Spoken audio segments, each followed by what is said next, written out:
There. At least I caught it sooner. Jesus Christ. Oh, okay.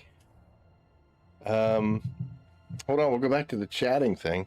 Let's see if I can bring this up, and we'll go up here. And this, no. There you are. That should fix it. Should. Let's not get too crazy in our own belief, but hey, I gotta fix that though. Oh my goodness. The chat is very small, which means I won't be able to see it because I'm an idiot.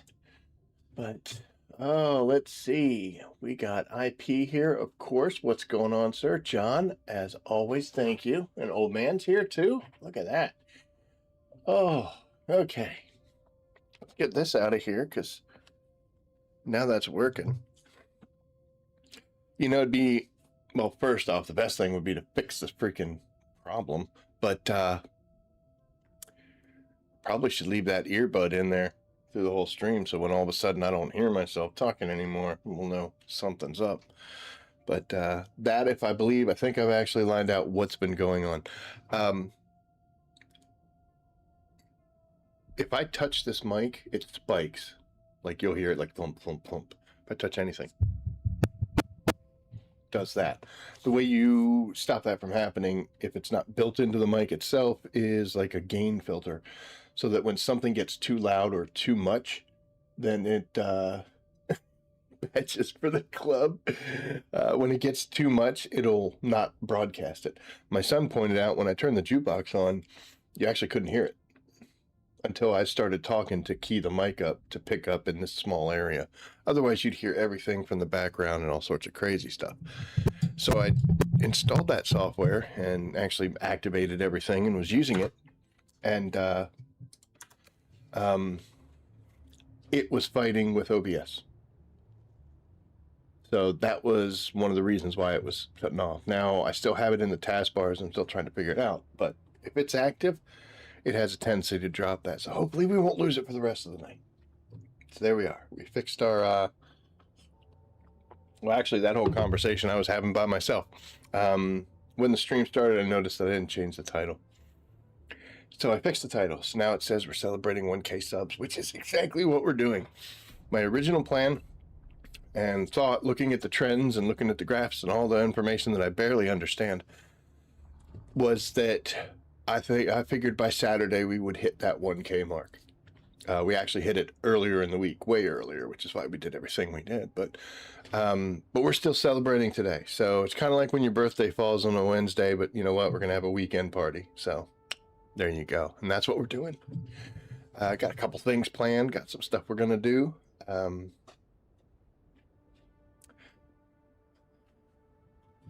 First off, we got cake. It says Black Forest cake. Oh,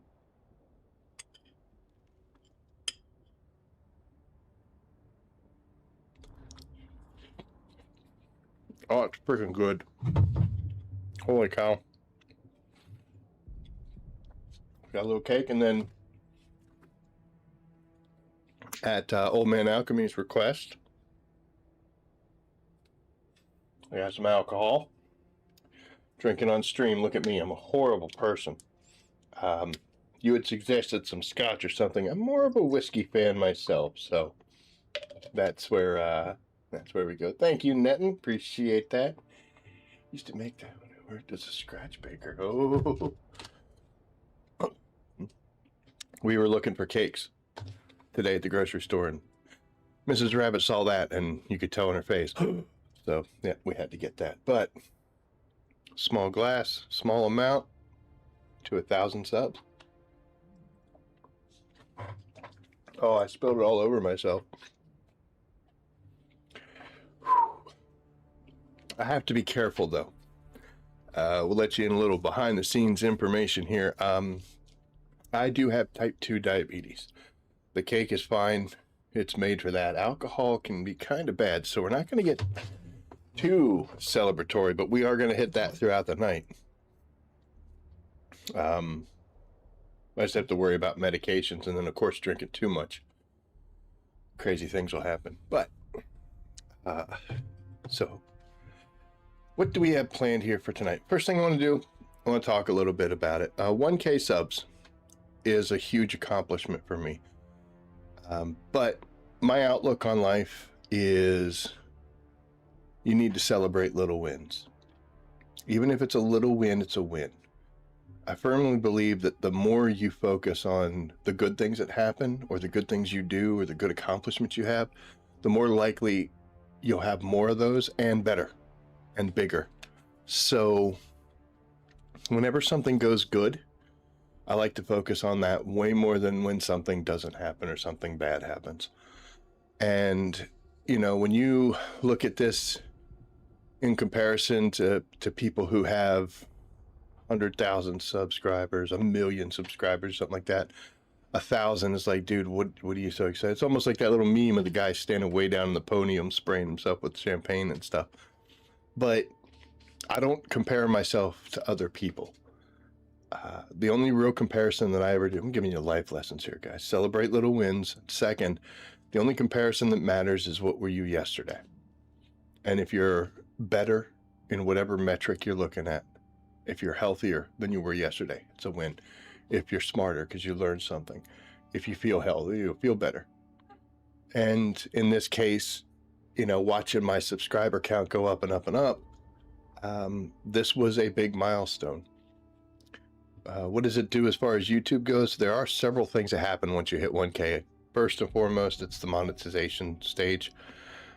This is the point where YouTube sees me as being popular enough, we'll put it bluntly, popular enough to warrant paying me for advertising during my videos and streams. I have not activated that yet, but I qualified for it. So the reason they do that, and the reason it takes to 1,000 subscribers, is because they want to make sure that they're investing their money and their payouts properly. If people are watching you, then advertising works. I don't mind advertising during videos because I can either, you know, like blank out or skip it, whatever I have to do. A lot of times I'll just let it roll because I'm, you know, background noise or whatever, or, you know, I don't immediately skip. But then again, I don't mind, like, if you're going to do a 15-second ad for PetSmart, tell me that's where I should go to get my food, which I don't, but I don't mind that. But man, some of these ads have been coming out, and they're like for audiobook type things where they're telling a story, and it's like, dude, this ad has been going on forever. It's like 4, 5, 6 minutes. Like, what are you doing? I understand that, you know, this whole thing is paying you for all your hard work, basically. Yeah, you know, it's the people come here to see me do my thing, and, you know, that's why they're doing it. Problem is because they're garbage products. Yeah, I can see it. As great as they talk about these algorithms and all the figuring and everything that's going in behind it, there's still a lot of problems. They are not a channel sponsor, but my earbuds are these little Raycon guys, and they're ultra light, and they have a decent battery, and everything's great. Anyway, I probably get 5 or 6 Raycon over-the-ear earbud ads every day. I'm like, guys, I bought them. I bought them before you started doing ads to me. Like, I bought them. I'm one of you. I'm on your team, guys, but they still keep showing it to me. Either get AI ads or sanitary towel ads. Who knows what the hell is going on? I get my Raycon things. I get audiobooks, and I'll get like King Shot games, stuff like that, like the mobile games, and Raid Shadow Legends every now and then I'll still get. But yeah, I get those. But, you know, advertising's advertising. They can put it in front of my face, but they can't make me watch it. But I don't like the ones that are the super long ones. Ugh. But going back to you know, milestones and such. This, when I first started the channel out and I first created it, I was looking at it. I kind of went over this, but we'll do it again because this is the official day.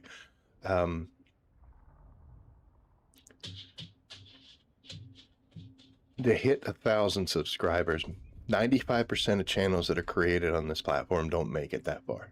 They will shut the channel down or just kind of disappear into nothingness. Spice Party. Boy, that's close. Man, I didn't realize they got this close. Okay. But yeah, most channels will not get to this point. And it's hard. It really is. I know that some of the people that watch, some of the people that are watching right now have channels of their own, and they experience that. You know, you do something, you put out a video or you do a stream and you're like, wow, that was a good one. I did really good. This should be great. And then they send you these metrics and you look at them and you're like, why is it not working? Why am I in the same place I was yesterday? That makes sense for me. Yeah. That thing I ever purchased, you'll never go back. Oh, you've never YouTube Premium? Sun Rabbit has premium, so he doesn't get that, but he doesn't get the ads. They need to do better with it. They need to be better with their targeting. The algorithms are basing off of who knows what, but you know.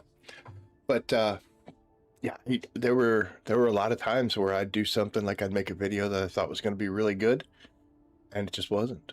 Just nobody cared. And you know, I got very critical of myself as well. Like I'll watch something I did and just be like, oh God, that was dumb. Why did you do that? And da-da-da. But you know, you plod on, you fight through, and if you keep at it and things keep working, you get to this point. Now, there are a lot of things beyond monetization that matters. For instance, I can look at my metrics already, and I'm noticing an influx of people that are watching my content from their homepage suggestion. It's like when you open up YouTube and it's got a whole bunch of stuff that might be like, hey, you might be interested in this. That's weird because that never used to really happen that much before. Not as much as it is now.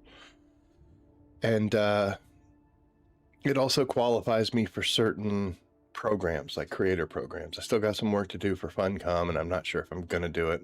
We'll see about that. But there are creator programs where I can work with dev teams, get early access, get information, take part in events, things like that. A lot of the early beta stuff is that way. So, you know, it opens up some options for me for the future as well.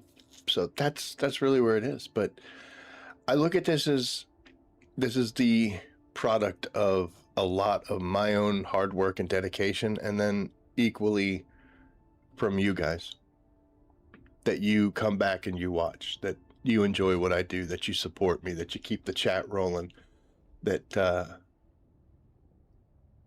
you're interacting, you're giving the likes, you're giving the comments and the thumbs up and stuff like that. And I know you guys say it's very easy for, you know, well, you do a good job, or I really like what you do. And that's the goal. But you know what? If you think about it, like if you had a restaurant and you make really good food, people come by and eat, and then they'll say, hey, that was very good. And then they walk out and that's where it ends. Maybe they'll tell a friend, oh, go check out that restaurant. It's really good. And if they have a bad experience, they're willing to stand up on a pedestal and tell the entire world. They'll do Google reviews and they'll start a Facebook page dedicated to slamming how terrible you were. But if you do good, it just kind of gets swept underneath the rug. So the fact that you guys take the time to do that is really huge. And it's one of the reasons why I'm at where I'm at. So I do greatly appreciate it so very much. Got a little sip of coffee here. Good enough to take part in the Funcom training, in my opinion. What scares me about doing the creator things was, okay, so here's a good example, because, you know, I hate that company, and if they don't like me, I don't care. With Bungie, If you wanted to be a content creator for Destiny and Destiny 2, they were absolutely for it as long as you had a certain percentage of your content about their game was actual gameplay. So if you see like with Aztecross or Rick Cactus, they were really big, did a whole lot of Destiny videos, and they would be down in the corner talking, and in the background would be an unrelated video, and then every now and then like a news thing would pop up or something. But for the most part, it was actual content. The reason they were doing that is because that was the requirement from Bungie in order to use Destiny 2 footage to make your content. And once you join a program like that, you become beholden to people. Whereas right now I can pretty much do what I want. I mean, obviously I can't, steal other people's content. I can't do copyright violations, things like that. But, Funcom has no say. They put this game out, I'm doing it. But if I join their program, they can put stipulations in order for me to stay within their program. I don't know if they do. I haven't seen it yet. I did try. I signed up for it, didn't qualify yet. It's been a little while though. But I do enjoy the freedom that I have. I don't know that the things that I tell you guys are 100% right. Like when I do something in a game, we'll go do a mission. It is one heck of a night. Arrakis is celebrating with us, guys. But I don't know if it's 100% right. Like, you don't see my titles or not. This is the best weapon. This is the best farm. I give you my experience, tell you what I've done, what I know. And all of that is 100% true. I'm not going to lie to you. So when I say this is how I go do this, it is literally how I do it. Is it the best way? It's the best way for me so far. Is there a better way? Maybe. There could possibly be one. I don't want somebody to say, hey, we'll give you some money to play this game. Just give it a decent review. And if I hate it, I'm not going to lie. I don't want to do that. This isn't my main source of income. This isn't how I make my living, and I'm not one of the people that, are all over YouTube and TikTok and all that stuff. So I have the freedom to do what I want and to be true to myself while I do it. And I like that. I've said before, like, it's easy now to say I'll never do a sponsorship of something. But then I also do put the caveat in there that the things that I like, I would do, like my mouse or Raycons. I guess I can talk crap about them since we aren't under any kind of contract. Those headphones are great. They are absolutely great. They're incredibly lightweight. That actually becomes a problem for me because I'll like get home from work and I'll go to hop in the shower and I'm like, I still got my earbud in. The only issue I have with them is that they're meant to sit outside your ears so that you can hear what you're listening to and you can hear the outside world. And I'm up there in age. My hearing's not what it used to be, and I can't hear it as well as I would like. I can hear it, and it's still fine, but they're meant to do that. They're doing what they're supposed to. It's a me problem, not them. I love them, but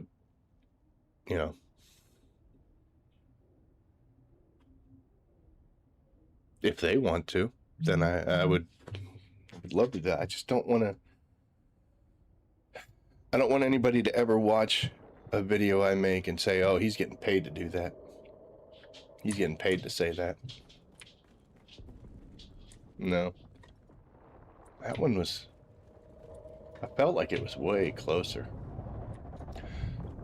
So, I mean, what do we have going in the future? I plan on being the same way I have been. That's what I want to do. Independence is good, and a lot of games allow you to get the alpha and beta, depending on the edition of the game you purchase. And you know what? If there's options and they don't want to exhibit a heavy level of control, we can talk. But, I I have things that I don't want to compromise. Just be yourself, and you know the audience you have is authentic. That is another thing. Let's go with a little story time. When I was back doing Call of Duty and doing content on that, there was a creator who had very similar numbers as I did. They were, below 200. And I remember seeing a video of his, like, oh, this guy's right around the same area I'm at. And I'm not going to call him out. I know normally when I say that, I immediately do, but no, I'm not. But I remember a week or so, not long later, he put a post up on his page after he hit the 1,000 subscribers. And I was like, crap. I'm falling behind because I'd only gone up 2 or 3 in that same time frame. I was like, dude. Well, he currently has 160,000 subscribers. And when he does a live stream, he gets fewer views on that live stream than I do. That seems a little odd. How am I getting better viewership numbers under 1,000 when you have 160? We know. We all know, don't we? Bad boy. He's a bad boy. So, anywho, we're going to go do something a little crazy right now.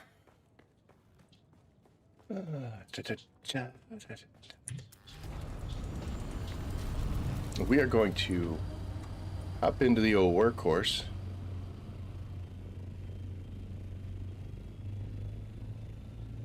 And we're going to take a trip to Arakeen. Hello. I don't know who that was, but so we're going to make a little trip over to Arakeen. Back when I was playing Destiny, I wasn't streaming at that time, so it wasn't broadcast, but me and my friends were playing, and we were on the big party chat within PlayStation. And me and a couple of the guys decided that we were going to have adult beveraged Crucible. And every time we lost a match, you'd have to do a shot. And we weren't the best, by all means. We weren't the best, but we grouped together. We had that team advantage. We were pretty good. So then we started making it that every time we won, we'd do a shot. Every time we lost, we had to do 2. And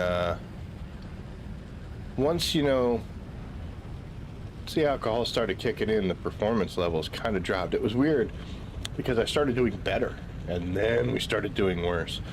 And I ordered a pizza from a pizza shop, and then all I could do was focus on the pizza and the fact that it hadn't arrived yet. And Mrs. Rabbit Jr., they all still laugh about that. She wishes I would do stuff more. Why do you fly east when you're so close to the western border? John is exactly right. I'll look on the ground there for the crashed ships in that zone. I need a pattern. I did get it.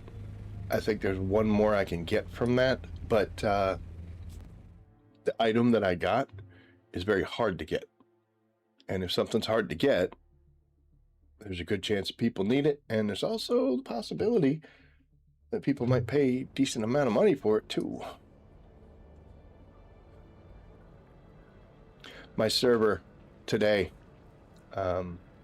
actually Alchemist, when I was watching your stream, I was in game. I was just doing some maintenance stuff, and my server was blowing up the chat because there was a guy who was criticizing in very nasty terms individuals who were going to the market and placing stuff up for sale that was below what everybody else was asking. Now, obviously, you're going to undercut somebody. If people are selling something for, just for ease numbers, 100,000, and you want to sell it, put it up there for less than 100,000. So if somebody wants to buy it, they can save some money, they'll buy yours. That's no secret, but his complaint was that stuff was selling for like 500,000 each, and people were putting it up there for like 100,000, and he was complaining. And it was good to see, as a whole, the chat was really rallying against this guy. They were like, dude, you don't get to tell people what they can charge. You know, it's the way the market's set up. You can set it for any price you want. And he was saying that, you know, well, that's just dupers who are doing that. It's like, dupers are selling stuff for less. Like, and I don't think he was talking about me, but I historically do that. The only comment I put in there, because I'm not going to get into a chat squabble, is that I say I put up stuff for the price I think it's worth. And I don't care what anybody else tells me. Playing much Dune nowadays, just dropping some gas to the generators and preserve the base. One night I watch Jack and that's it. Oh, nothing. Cute. Jack, happy 1K subs, man. Thank you, Sergio. Appreciate it. Whew, you made it, she. Okay, there you go. Oh, boy. So we're going to come over here. And we'll come over here. And this is my market. My market's okay. You know, there are some prices. Like here, we'll just go and we'll look at the unique schematics, okay? So here's a good example. Somebody's selling these boots, and here's 15. Same time frame, so I'm guessing this is all the same person. Somebody's just tried to dump a bunch of their stuff they have. Here, this guy thought this helmet was worth 100,000, and a couple hours later, a person came by and was like, "No, that's only worth 50." And then a day later, this person came back and said 25. This person said 20. Now it looks like we kind of stabilized about 20, so it looks like an Acheronian helmet's around 20,000 here. This guy's just going to come back to him. He's going to be upset. The gear differences you also see, like here with this bulwark chest. This is a grade 1 version. I actually click on it. Here you go. It's a grade 1 version, so it's a little better than the standard. This guy wants 500,000 for it. Here we have a grade 3, and this guy's just under 10 million. And a grade 4 goes up to 35 million.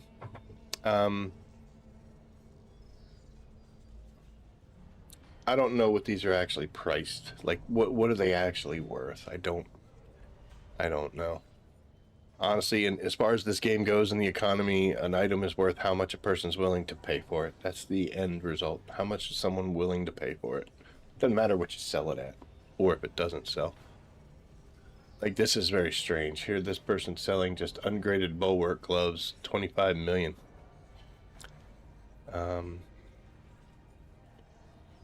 But we have that. We got weapons. Weapons can get a little crazy. I'm gonna actually sort it. Here is a grade 5 Seleucian Vengeance for 400 million.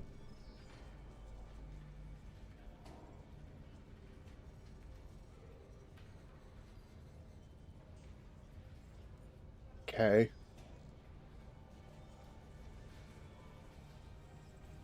These grade 5 guns get kind of up there. They do more damage, so, you know, I guess that kind of makes sense.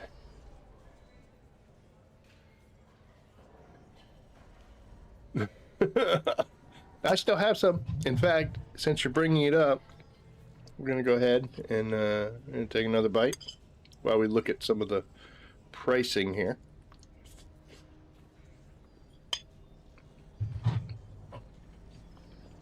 The market here is, in my opinion, which maybe isn't a good one, it's okay. There are some people who think items are worth way more than they probably should be, but for the most part, they're not too bad. By the time you're wanting a level 5 gun, you'll have the 15 million. You know, you may look at it right now and be like, oh man, I wish I could afford that. If you can't, like, say you only have 2 or 3 million, but you're probably also not in the area of the game where you need a level 5 starter car. Intimidator. I could speak. Boy, I only had one shot of alcohol. Check out commodities fuel. Let's do that. Boop. So lubricant looks like it's 10K, and that's a solid. 1,000 for that. Let's go ahead and do the name. Sorry. Industrial lubricant, 35. Spiced fuel cells, they want 50K each.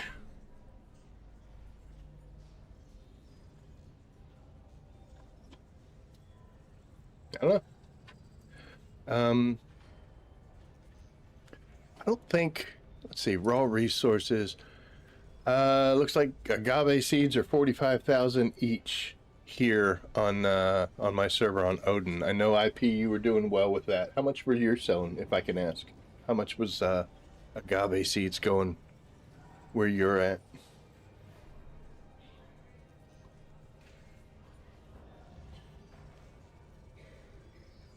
Industrial best 12, yeah. The you get to a point here.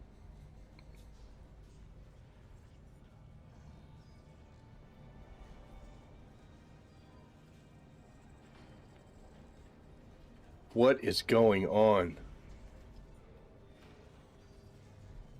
See, that's the kind of thing that makes me wonder. I look at this and I'd be like, why would you pay 5.3 million for a mouse corpse? Aren't spice fuel cells just the fuel cell and spice residue? Also with, it's a fuel cell, spice residue, and the irradiated slag. That means in order to get one, you're going to have to either go to Shoal or you're going to have to go to like the wreck of the Taiki, someplace to get irradiated slag, or break down some materials. If you break down some of the more advanced power packs, they'll drop irradiated slag.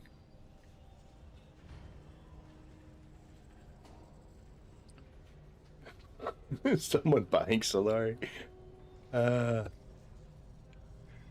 It makes me wonder what's going on here. Who knows?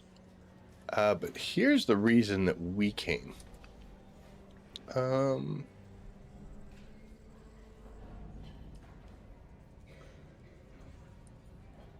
when you click on an item like this, you'll see its stats. Like, for instance, these have 100 durability, so they're brand new. So do these. This person, they made these when they had level 18 crafting. So, there you go. Oops, sorry. This person's selling these. Looks like they got these right out of a chest. 109 is down to 100. 110 is down to 91. Looks like somebody got a better set of pants and boots, so they're selling them now.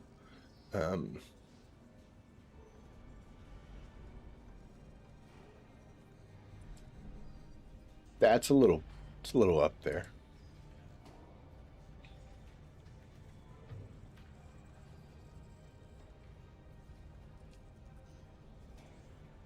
It's a tad bit pricey. Who's buying 50% durability gear? That is a good question.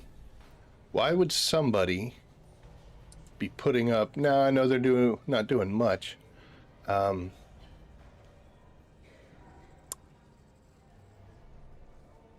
days. This one's got 17 hours, and this one's got 1 day. Crazy or desperate people, I guess. Unfortunately, I don't know who's doing this. So I'm gonna make some assumptions, which is normally a bad thing. You shouldn't be doing that. But I'm going to assume that this is a newer player for the reasons of, number one, it's not a very high value item. It's just a scout, slaver scout mask. He's not asking a whole lot. Yeah. Yes, put some effort into just getting it here, unless they were coming here for missions. But it's not a hard piece of equipment to get.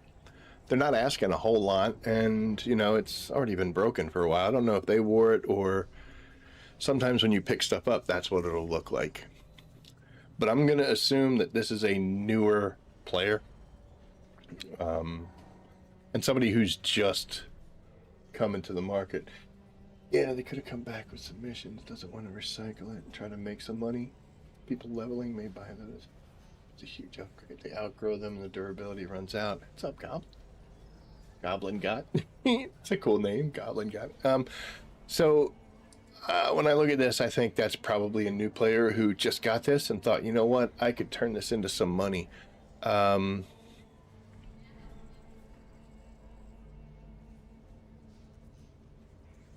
Yeah, but here's the problem, that no one's going to buy that. Unless it's an idiot with a whole bunch of money who's celebrating a special day.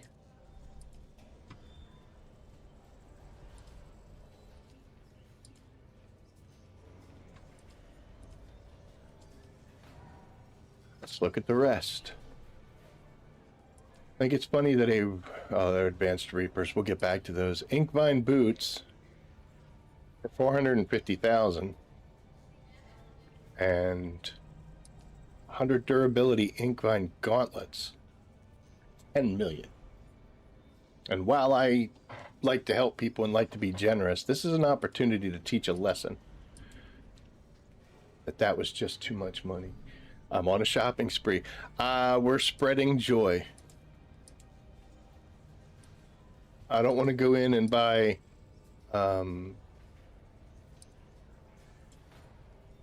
something that I think is overly priced. But yeah, if we find some stuff,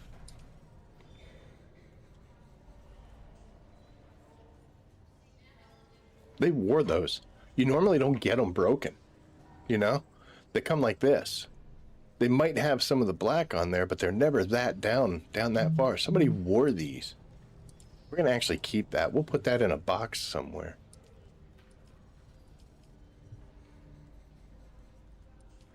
I think it's cute that they just dumped in some numbers there. We're going to let everybody else see how cute that is by leaving it. And Karax gloves, not for 10. But yeah, we'll buy that. I'll leave them stand too.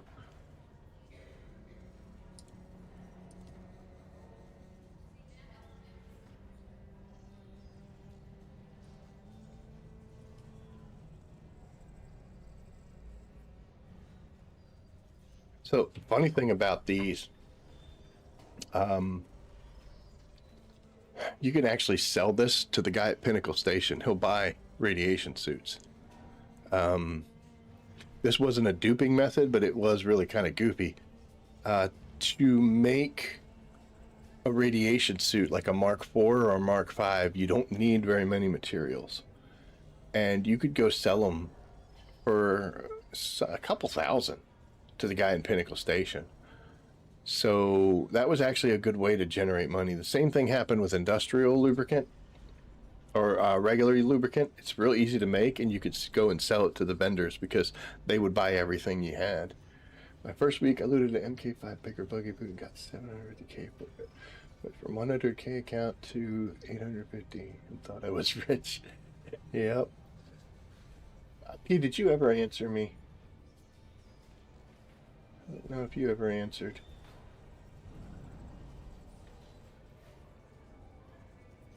I'm scrolling back. Oh, 30 to 50K.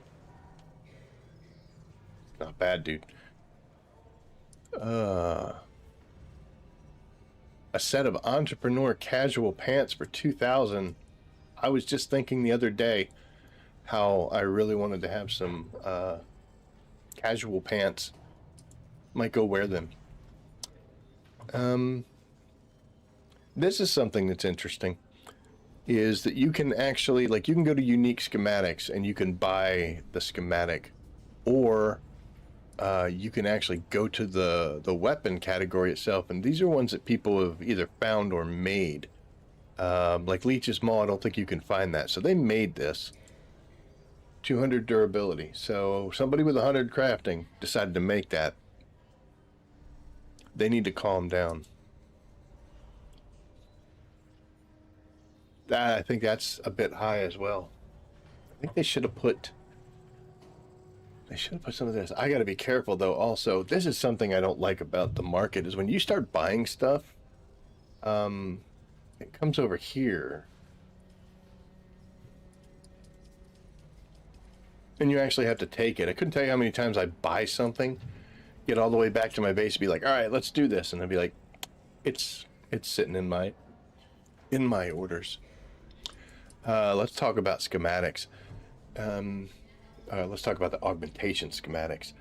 I'm a little behind the power curve as far as augments go. I need to get better. It's something I'm going to start working on. And going forward, we're going to start talking about these more.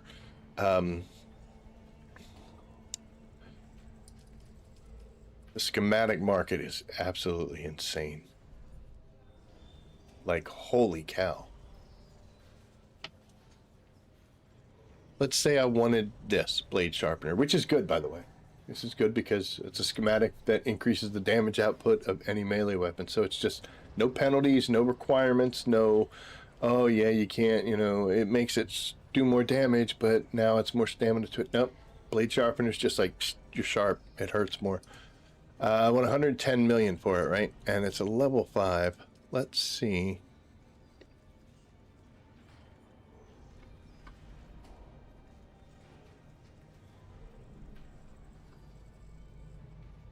I was hoping we have a 5 here.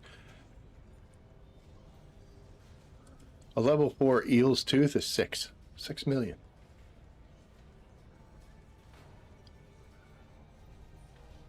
Let's go to price, because price will show them up. There you go, 200 million for a replica pulse knife. So I got to spend 200 million to get the weapon, and then where'd it go? I broke it.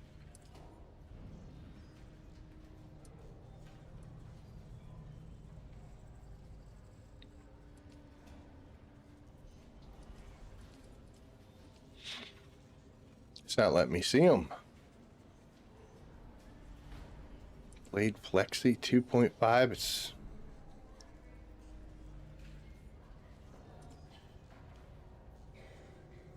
oh, it takes a while because it's actually looking at the list, but only showing me the ones that are 5. Sorry. See, here you go. This increases damage, but increases stamina cost to attack. So that's kind of poopies. Yeah, 110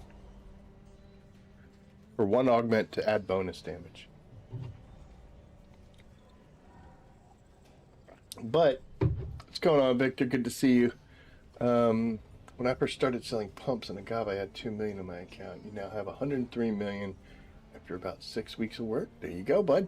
Most of my money came from selling spice and plastanium prior to the deep desert opening up is a PvP, PvE instances. So a lot of people who wanted spice but couldn't get it would buy that. I always undersold whatever the spice was. My plastanium, I think I was asking 5 to 10 each. And the highest I ever sold melange was for 75,000 each. I think when I would click on it, I would get like 37.5 million Solari for a 500 stack. Dark should watch this to learn about buying and selling. That's where the money is. Yep. These are so highly priced because, number one, they're level 5s, which are the most sought after, and they aren't the easiest thing to get. That's one of the things about the market that how you pay off on this. And it's why you'll see certain things like, well, not that. There we go. Agave seeds, the reason they're as a good item to sell is because there's only one place to get them. It's in the Odom. And you got to run around and look for that pink stalk sticking up. And some people are just like, dude, I don't want to run around looking at plants. I want to go do dungeons. I want to go do the deep desert. And if they have the money, they'd rather just buy some agave seeds to make stuff instead of go get it themselves. I wouldn't call it laziness so much as time management. If you can say, hey, I'll sell you these for this price and save them from having to spend their time to do it, and they have the money, then they'll be good. These are always, boy, there's a lot of them on here all of a sudden. These are always ridiculous priced. It's sad because I need this. It's one of the few schematics in Plastanium tier that I don't have. But I'm not paying 190 million for it. That's too much. Let's see.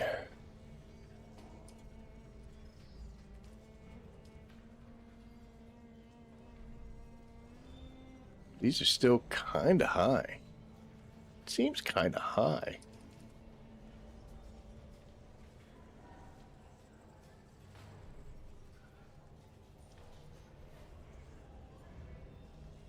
Nah. This is a good one. It does require you to lose its extra stamina for blocking, but if you're not blocking, then it's free resource. It's just extra damage. But that's up there a little bit. It's not a bad one, though.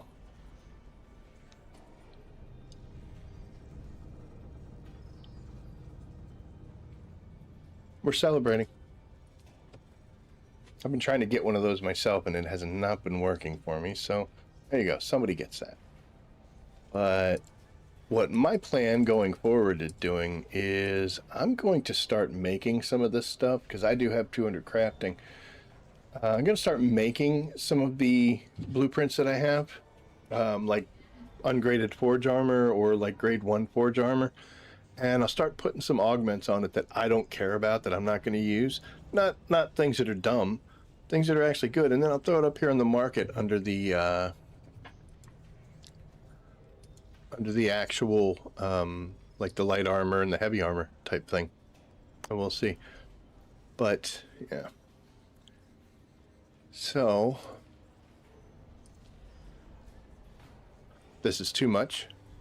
Sorry. I don't need this. But it's mine now anyway.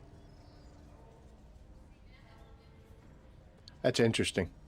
The Mark V is 450, but the Mark IV is 2.5. I think the Mark IV you have to get from a specific spot. That's why. These people always put these dampened sandcrawler treads for ridiculous amounts of money. That is why I keep watching the Landsrat, hoping we get the vehicle vendor and hoping that we don't get outrun by the Harkos banking so many losses. You get a 20% bonus to your Landsrat contribution for every consecutive loss. So when we win to get a production thing or something like that, I'm willing to bet as soon as we get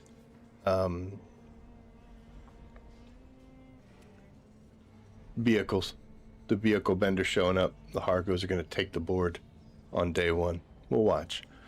Look at this. I like this. I'll spend 3 million for that. And you know what? I'm going to spend 5 million for it too. But I'm not doing 35. You need to learn. I had a guy in my server yesterday who put up a post in chat, and he was just like, would anybody be willing to trade a bigger buggy boot for a set of rock wings? He had this pattern. He wanted the bigger boot, Mark 6. I was like, dude, I'll do it.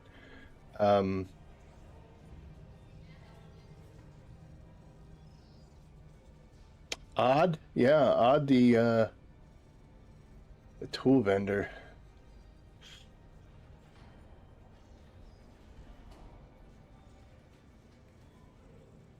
Oh, Shiala, you opened your mouth. Now you need to respond. I don't even know what that is. Might be something I'm missing too.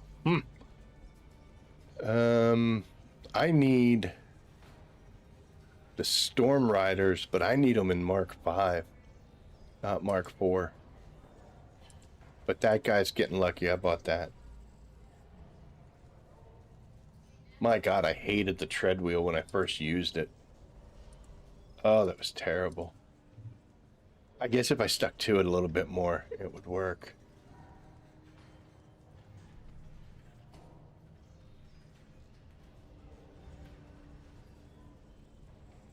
That's the same person selling these. That's interesting. A Rattler boost for 200,000, or this guy's selling 2 of them for 5 or for 50. Now he's going to sit there and he's going to be thinking, I knew it. I knew if I sold it under the price of that. And they'd be like, no, it's just because I'm throwing money around. Let's buy something for 6 million and then we will stop.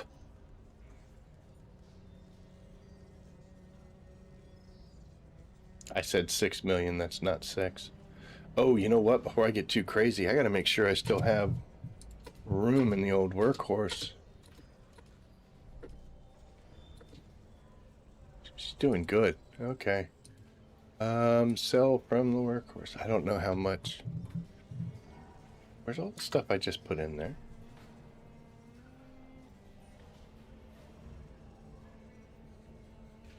Being stalked, everybody.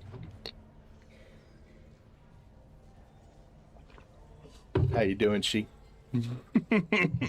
Doing good. Do you want any of the stuff I just bought?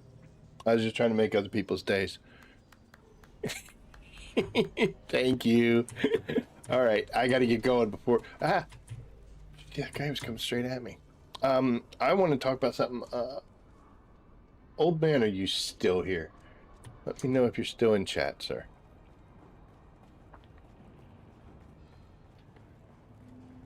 If he's not, it's not going to matter.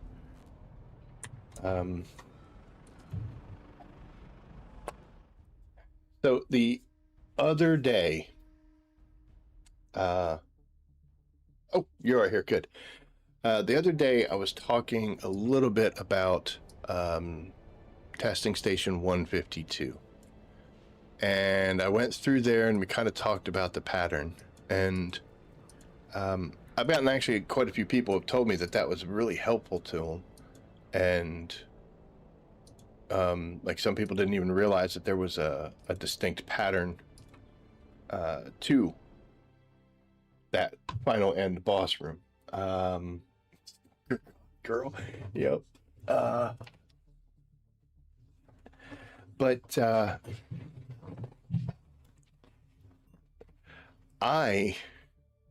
you're your own worst critic. If there's two things that you need to know about yourself, boy, we're just full of life lessons today. You usually have a far better opinion of yourself than what you really should. Like you think you're better than you are. You think you did good when you did bad. Or you think you did bad when you did good. You're your own worst critic and also your own worst fan. I think when I was doing that testing station, we did that wrong. We're gonna crash. When I was doing that testing station, I actually wasn't really happy about how it went. I thought I did terrible. In my own defense, I think it'd been several months at least since I'd been in there. But we're going back to it right now. Because I thought about that and I was like, man, why was I was getting hit so much and I wasn't, like my positioning was bad. I'm like, dude, you've done this a bunch of times. Why are you so crappy right now? And yeah, we just needed to knock the rust off a little bit. So I'm gonna go ahead and back in there. Oh, we're a little glitchy. See my floor disappearing? Oh, I think the dump box is really full. Oh, it is. Okay.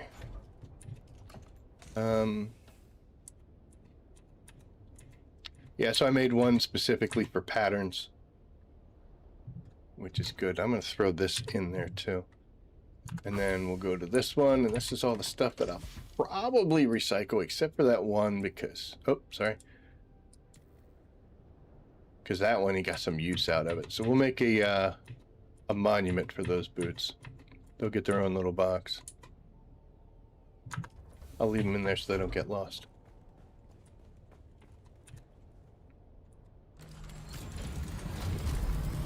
But yeah, back to the point. I want to do better at explaining 152. Because, and I'm actually going to make a full-fledged video on this. There have been videos before Method GG, who I use a lot, especially for their maps and for direction. Like if you want to find out where something's located, like where does this come out of, like the drop. You're just standing around talking to us and let us know what could happen. It's all possible. Don't be hard on yourself. Yeah. Like I said, you know, you're your worst critic. But Method has a video out about it, and it was the first one I watched, and it confused the hell out of me. And I started looking at other content creators. Some were just like websites, some were actual videos, and me personally, it wasn't very clear. Not as clear as I needed it to be.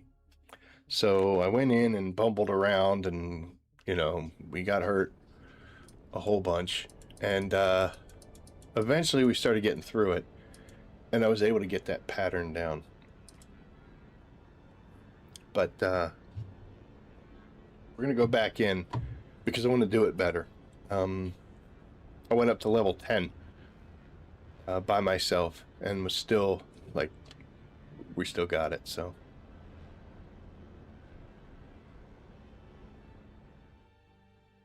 I think we're gonna chalk that up to you hadn't done it in a while, dude.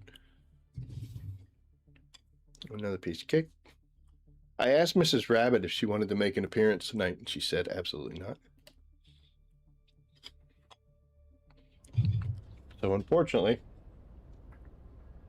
we have to do without her services tonight.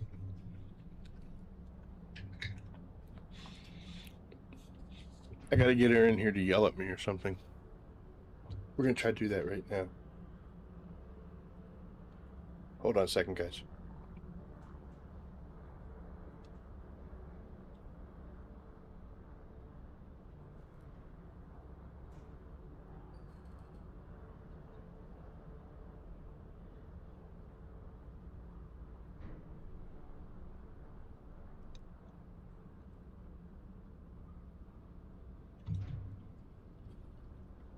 One second.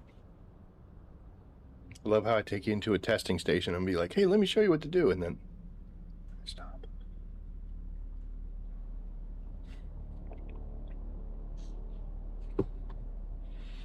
She didn't see that yet, so whenever I'm on here, oh,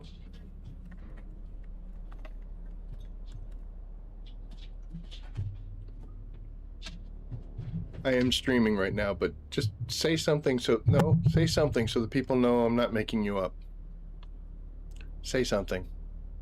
No, I don't think I'm made up. What? I got the headphones on. I'm sorry, what? I want them to think I'm made up. But then they're gonna laugh at me. Is that what you want? Why? I'm gonna tell them all your dirty secrets then. No, I don't give a shit. I don't give a poop. All right, love you, honey. Love you, bye. Oh, you stuck animals in here. I didn't. Eli wanted to come in, and then these two idiots followed. Come on, Haruki. Oh yeah, you gotta get Haruki out here. The cake's really good, by the way. She's on camera. Shut up. Oh, it was so dark. Come on, Pickle. Pickle can stay. He's fine. All right. Be good. Oh, you could have taken the dog though. There you go, guys. She's real. Okay. Let's Mr. Rabbit. Oh, it is a cute little giggle, and oh boy, she is a little spitfire. You pay the price for the cuteness of it. Okay, let's take a quick look at what we're dealing with here. I am overpowered for this dungeon to a certain point. I have level 4 gear, not too many augments. I've only put a few on because I got to get better at this. I've got level 4. That's why I wanted her to take the dog. I got level 4 items here, weapon-wise, except for this Dune Watcher, which honestly, it's not a real good place to do sniping. I do have one augment to add bonus damage, so we're doing 388 with this guy.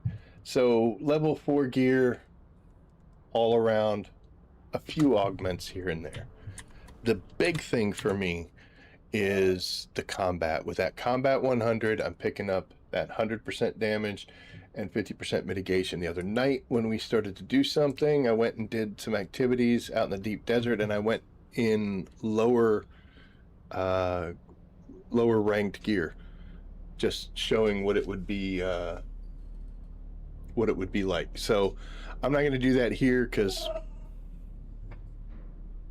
I'm not going to do that here. I'll get him out. I'm not going to do that here because we're just looking at the method more than anything. I'm going to hit the be right back button because I need to go to the bathroom real quick, and I think so does he. I might be able to get Mrs. Rabbit to take us, so hold on 1 second, everybody. What are you doing, buddy? Huh?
Okay, sorry guys, we're back. We're almost there. We are. We're back. I'm too old. Alchemist, you know what I'm talking about, baby. Okay, we got him out. He wanted my cake. That's what he was standing here crying about. He wanted the cake because as soon as I got up, he walked forward to it. He doesn't get the cake. Dogs don't get cake, although he's very old, 15 years old, and he's kind of at the point where I should give him cake if he wants it. He's earned it.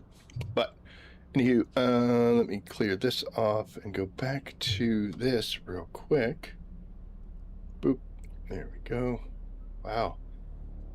I stopped watching my own stuff a long time ago. Okay, here we go. So I'm not going to switch out lower gears because we're not really going to look at my damage totals, how much damage I take or give out. That's not the important part. The important part is the pattern in that last room, and I want to try to explain that better because I think so like as far as I'm, in my opinion, the best overland map location is the Wreck of the Tyche because it's not hard. You know, it's you go down to the beginning area, there's two bad guys. You go off to the one side, there's one bad guy. You go into the big room, there might be 4 or so of them, but there's plenty of cover and maneuverability. You could split them apart, kite some people, get them, you know, one-on-ones, take them out. The next room's going to have 4 or 5 guys in it. You can kill them. After that, the place is pretty much empty. If you open up certain cases when you're on missions, it'll spawn a couple people, but it's only 2. Pretty easy to deal with. When you're way to the bridge, you got to jump across that like radiation spill, and there's 3 guys there. That's kind of tough. After that, there's nobody else left in there. So it's very controllable. You've got plenty of places to stop, heal up, let your radiation level cool down, do all sorts of stuff. You can kind of go through there at your own pace, and there's quite a few missions in there. The real reason I really love going to the Wreck of the Tyche is all the extra stuff you get from there. There's irradiated slag everywhere. There's plasteel plates, plasteel armor, plasteel weapons parts. There's plenty of chests in there as well. You get microflora fauna, so you could break it down into plant fiber. There's 4 crystals of jasmium in that one center room. There's just so much stuff that's so easy to get. And when I go on those missions, not only am I doing a Landsrad mission, but I'm also coming back with a bunch of resources that are good for me. The other missions, like when you do things in Windpass Gap or you go to Blessing Caverns, yes, Blessing Caverns has a ton of ethereite crystals here and there. But the other stuff you get from it, I just haven't found anything that was like super exciting. You open up a chest and you're like, oh, cool. 1 titanium. Awesome. So I love the Wreck of the Tyche just because of all the extra stuff you get from going there. I love testing station 152 because the route to it is very simple. There's no dark areas, twists and turns. You can't get lost. It's very linear. You go into the first room where you got to get locked in and deal with the waves of enemies. They don't really overpower you. There's not so many that it becomes hard to control. And then once that's done, you can heal up, do whatever you have to. And then you can go to the next room, do the same thing, and then right after that is the boss. And the boss doesn't have as many problems as the other bosses do. So let's look. The radiation guy is constantly bringing friends out. They're not hard to deal with, but it's annoying. The guy in the dark with his super cool watch me knee lift you from across the room. He gets those little suboid guys that come out and just swing the broken knives at you and ruin your day because they stop you from doing something. The fire dungeon. Not only is that person trying to set things on fire all the time, occasionally he's calling people out to fight you at the same time. The poison dungeon, in that final room, you'll be running around and all of a sudden, psh, psh, and it's like, I can't catch a break here. Plus, that guy's really wiry. He would be my second favorite one because he's strictly melee based. So he's, for me, who likes to do melee, he's not hard to deal with. Which one am I missing? I'm missing one. Well, there's the old quarry. That lady's not too bad. It's just understanding that you gotta focus on her and her little minions at the same time. And then that one's pretty easy to handle. The reason I like 152 is it's me and the boss. And yes, he's got the environmental and the electric stuff, but once you've learned how to deal with that electricity, you're on your way. You're on your way. This is a very easy dungeon to run, even increasing levels, once you've got that end room pattern. And the reason that I say that is because the armor I'm wearing right now, that grade 4 forge armor, comes from here. And yes, you have to work your way up to it, but you're going to get armor that helps you in this exact location from finishing this location. So it's got its own sense of natural progression. Plus, forge armor is not bad anywhere else. There are better choices in some of them, like with the this is good for fire because it's got a fire resistance, but I don't think there's any poison, or there's very little poison. You could do better, and it doesn't help at all in radiation, but still. So for a new player, somebody who's like, okay, cool, I can do skill specializations. And the first day when they come to one of these things, I think this is where they should go. And you go here until you've gotten to the point where you're comfortable going anywhere else and doing higher levels there as well. Again, I'm not saying I'm right or wrong. It's just my opinion based on my experiences. So what I'm going to do is I'm going to come in here and I'm going to, now in order for this to work for me, I've got to do 15s at least, because I need to get the grade 4 stuff. 15 is still kind of lean and heavy against getting grade 3 items, 64 and 53%. If I really want to be fancy, we have to go to 19. 19 gives you a 34% chance of getting a grade 5 augment and a 25% chance of getting a grade 5 weapon and armor. You want to assess, and I say this all the time, I don't ever want to do anything over 20. Look at these two numbers here, right? Now these go down as this goes up, but this is the only one we want to pay attention to. The other thing I want you to pay attention to is these. And let's just look at the top and the bottom. So enemy health is 15, damage is 17, 95% electrical. If I go up 1, I go from 25 to 26. 34 doesn't change. We go from 15 and 17 to 17 and 19, and we go from 95 to 100. So going from 19 to 20 doesn't really help out in what you're going to get, but it's making the whole thing harder. In order to get a 50% option, you've got to go all the way up to here. And that you only get half of, only 50% of the time you're going to get a grade 5 augment. This is what I mean when I was talking about not liking the layout that they have as far as the rewards versus the effort. Like, you got to do up in level 40, which is crazy.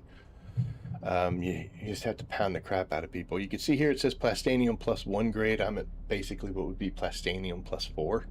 So this is pretty good. But I'm going to go through here. Last time I did it on 1. We're just going to do it on 5. And we're going to go in here. So let's go ahead and do this. Greetings, authorized visitor. And one thing I'm going to do is I'm going to spend way more time in each one of those phases of the electricity so we could see how to deal with it better.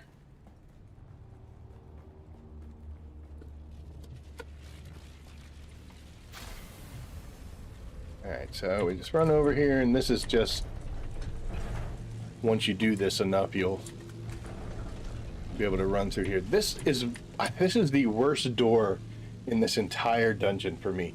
I open this door up and I'll see it's like, oh, I have time, and then I'll run out, and just as I run out, that thing comes around the shot. I swear to God, yeah, you can see it spinning. It's just like Looney Tunes. It's where I look left or look right, nothing's happened. No one. Look left, nothing's happened. Take a step out in the road, train hits me. That's how this thing works for me.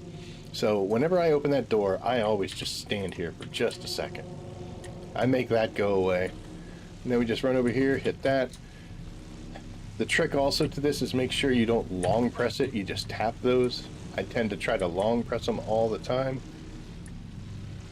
That makes this little button work, and we're through here. Doing this on level 5, we get to have stuff like this. Level 2 kit on that one, not the best.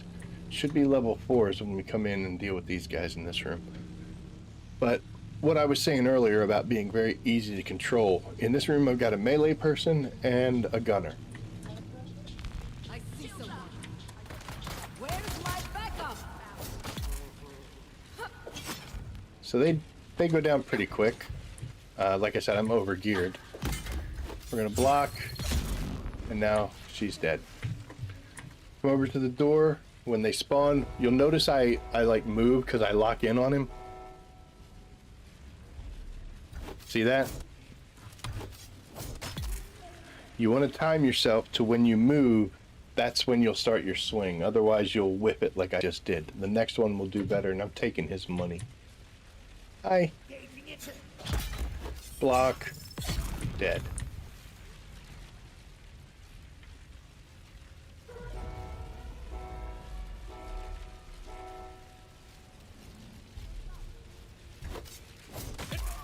I don't have to worry about that guy. I don't know why the melee person always ducks back there like they're being sneaky. I see you. Yeah, I can see you.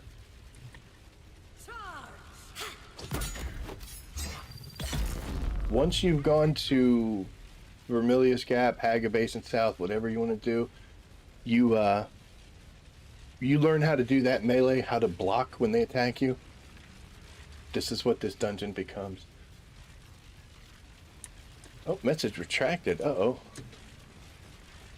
Okay. I'll take some toilet paper rolls, sure. There we go. I got 2 Mark 6 healing kits. I'll take that. 17 to 19, sure, why not? I never have to get the ammo because I don't ever use it in here. Okay, so that was the first room. It was pretty easy controllable. They don't mob up on you. It's not crazy. And I really didn't have to do anything as far as, like, normally when you see me, like I'm dodging and I'm using cover and I'm trying to kite them apart, they kind of separate on their own. So it wasn't stressful at all. I'm going to pull out a cutter array. Cutter ray. So here, come to this room. This just makes you run around a whole bunch.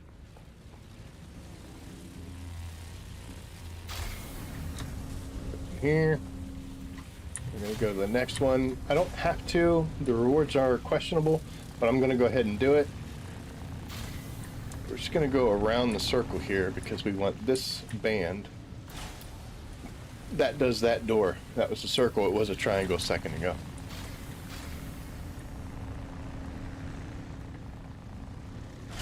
I didn't trust it. You come around that corner and that door's not shocking, I wouldn't run through because you're probably going to get shocked. So in here you've got some ammo, which is cool. I mean, I'm just using the sword the whole time. This, you can barely hear me, I guess. This chest here has some decent stuff in it. This is where you're going to get some pattern schematics. You can turn these into better things. It's expensive, and you know, level 1s to level 5s takes a whole bunch. But, you know, that's why we're here, to grab stuff. So I'm going to take all the fancy items. I'll leave the rest of these. And now we're going to go back to what we're supposed to be doing.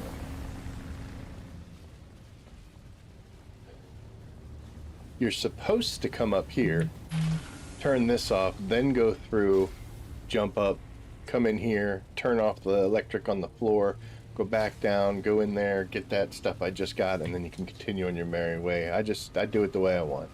That's what we do here. Do what I want. Alright, we get here, turn it off, drop back down, shut this wiring off on the floor. Tap this, and we come around here. Alright, so this is the second room where we have to deal with bad guys. And it's pretty much the same layout. The only difference is going to be one more guy, a chain gunner at the end. So we've got a melee person, and we've got a gunner. So I'm going to go in, I'm going to upset the melee person. They're going to run at me, and I'm just going to run past them. So now they're back there swinging at air. Get rid of their friend, and we'll deal with them. Okay, so now I'm coming up the stairs. Same thing. We're going to hit them as soon as they come out the door. This time they come from, I believe, this direction, but sometimes they do get stuck over here. Hi. And because the game is sneaky, it's going to switch it up on you. And you're going to get the melee person coming out of here. Do that. Do that. Now we don't have to worry about them anymore.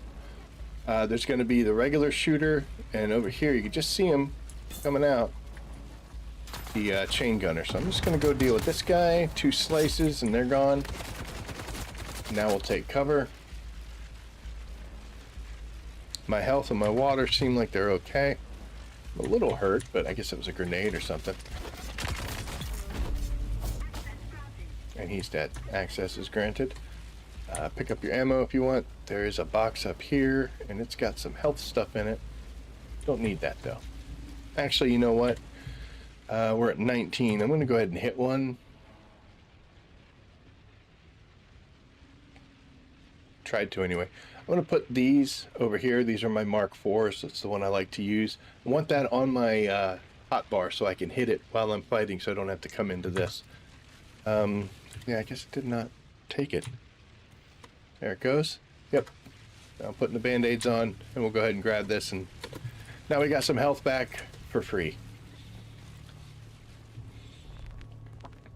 Now I've been kind of wasting time and yapping. We're here in 7 minutes. You can make it here in like 3 or 4 easy. It's quick, it's easy, it's very straightforward. So, like I said, I'm going to spend way more time. You do not, the loot path of the second room, I do not. There are some stuff in there, there's some materials. You'll get some more of those pattern pieces. No, I'm just here to get him in the chest that's behind him. But doing that little path, that is a good thing to do, especially if you're choosing this as one of your Landsrad missions, because it makes you go through and I'll never be able to repay you for showing me how to parry properly. Changed your life? It's awesome, dude. But did you go back and practice on some little tiny guy? Yeah, it does. It's amazing. And the whole time now looking at it, you're like, dude, why wasn't I doing this in the beginning? It's so, once you learn it, it's so easy. You're like, psh, away you go. Okay, so like I said, I'm going to spend way more time doing each one of these phases so that you get an idea of what it's involved. And since we're celebrating, we're going to do another little bit. I went and practiced on some South Haggis. Yep, there you go. It's kind of mean when you think about it, man, because they can't kill you. They can't. They just can't kill you, and you're just learning. All right, so odd shoes, awesome, dude.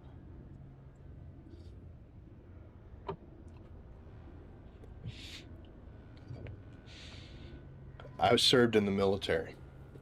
I got out of high school and I went into the U.S. Army. And after several years in the service, I learned how to drink a lot of alcohol. So that's why the whiskey doesn't do much. I used to be holding block and wondering why enemies are hitting right through it. Incredibly frustrated. Yep, that's one of the things that kills you in this game is when stuff starts happening and you don't know how to get out of it, counter it, or what to do, and you get frustrated, and it's almost like your learning centers just immediately turn off. You have no clue what's going on. So, yep, finding those the Haggis South people, man, they will help you. So I'm glad it worked on.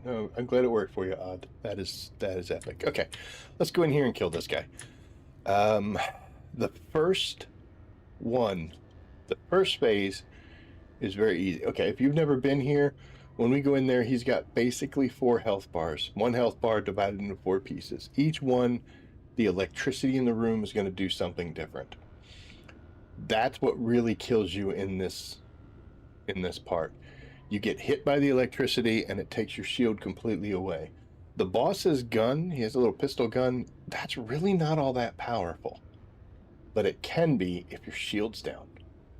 So that's the point here, is this douchebag wants you to get hit with the electricity so he can shoot you with his gun, which then will kill you, especially if you're in a down state trying to revive. So the way we take him out of that equation is we do 2 things. Number 1, we spend more time worrying about where the electricity is than where he is, or hurting him or doing anything. Who cares about him? The electricity is the real enemy. The second thing is when we do want to hurt him, we're going to hurt him on our terms when we decide to make it happen. If it's not going to work, bail. Don't do it. Be like, all right, screw it. I'm just going to reset and deal with the electricity. I'll catch you the next time. Sometimes that electricity's spinning, and in order to get over to him, you're going to have to get shocked. Don't let your shield go down. That's when you get killed. So give up that damage. Okay, you can live for now. I'm going to stay safe. You're safe too, but you're not going to be safe for long. And then we're going to reset and we're going to get back into the groove, and I'm going to get you in a position that you're not going to like. There's moments when you should attack, moments when you shouldn't. So I'm going to come in here and we're going to do this. This is level 5, but I'm over geared for it, so we should be just fine. So I'm not even going to hit him. Normally I'd walk up and smack him right in the face right now.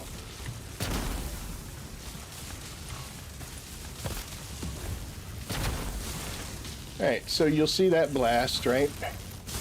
It's moving this way. This is the next set that's going to come out. What you don't want to do is be in line between, you know, the electricity. It's going across the room and it's just rotating along. At this point, it's not doing anything real fancy. And then it goes up top. It goes top, middle, and the bottom. All you got to do is make sure that you're not in one of those lines, and you'll be fine. Top, middle, now it goes in the bottom.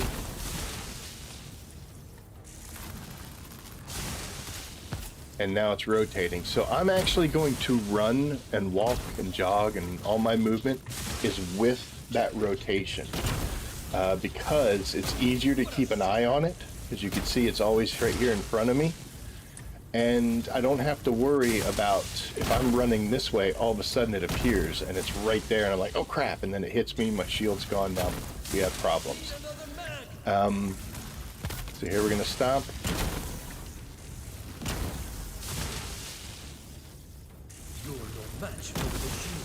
Yep. And if you notice my shield, he's not hurting my shield. Again, like I said, I'm a little over-geared, but still, I'll let him hit me. See that? It's nothing. So you can just keep doing this. I could sit here and let that timer go on forever. Eventually I'll run out of water, and then I'll dehydrate. Since I ran into the electricity, you'll see my complete shield is gone, and now the boss can shoot me and actually do damage. So what I don't ever want to do is lose that shield. Once the shield comes back up, now we're back on. So when my shield goes down, we're 100% defensive, we're moving around. I don't care about doing damage because he could hurt me way worse than I can hurt him. So I usually like to stay in this little platforming area here, just because it's the shortest amount of distance to run to keep ahead of that electricity. If you're down in this area, in order to get to the next one, you've got to cover more distance. So that's what I do. You notice it's up in the air, that's your key to attack. That's when you want to go after this guy, not while there's lightning on the ground. You want to go when it's up in the air. That keeps you the safest through the whole time.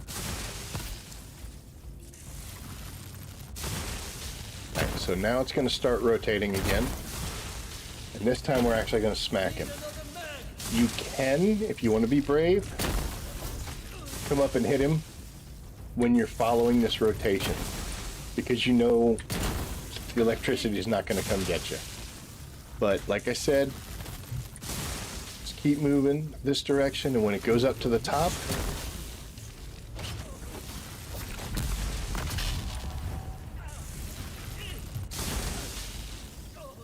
that shouldn't have happened.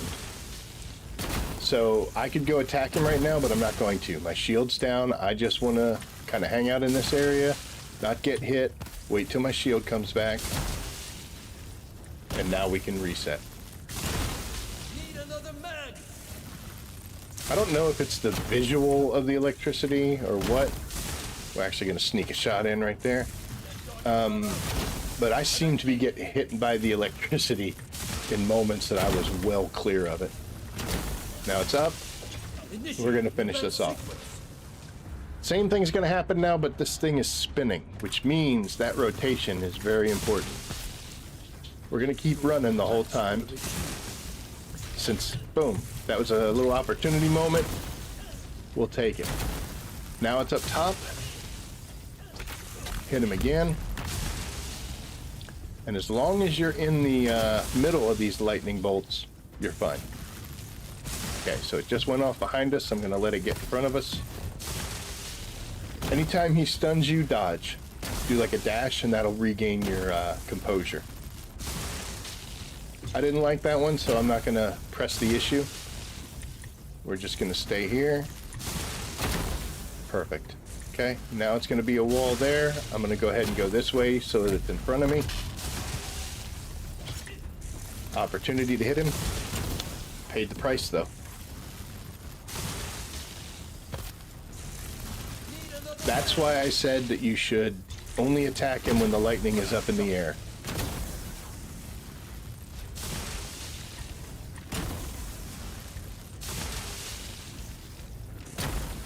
I think this will work out real good. It should go up in the air pretty soon. Could try to get a second one, but I'm going to do a light strike, and then we'll just dodge away from him. But play with this. Play with this until you get used to it. It's the same as the first one, except they're moving instead of just rotating, if that makes sense. This would be the time to attack. I'm going to miss.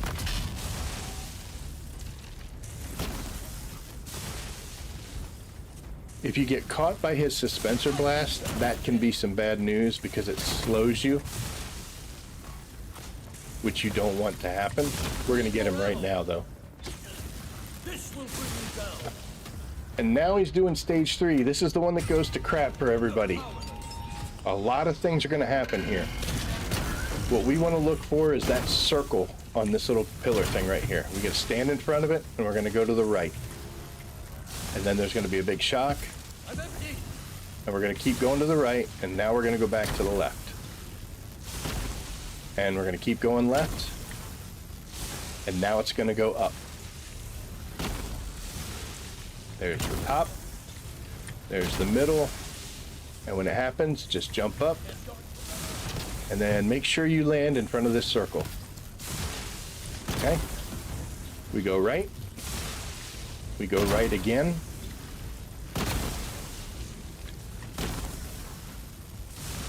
And you could just stand still, actually. And then we go left.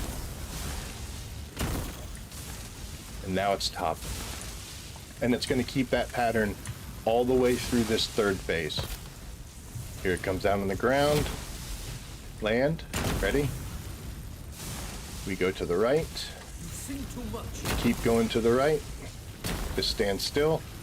Need more ammo. Go to the left. Now it's going to go up. Oop. I screwed that one up. Get a shot on him, let him know we like him. Now we jump up. And we land. I could hit him right now if I wanted to, but we're just focusing on this. Go to the right. Oop, go to the right a little bit more. Now we're going to be going to the left. Oh, he wants me to hit him so badly. I want to hit him too. 2 to the left. Now it's going to be on the top. Lightning strikes again. You're going to want to get used to landing in front of that circle. So that way there's no stress, no problems involved. Whoop, not far enough. To the right. To the right. Now it's going to go left, but you can kind of just stand still. Left again. And when it goes up in the air, we're going to hit him.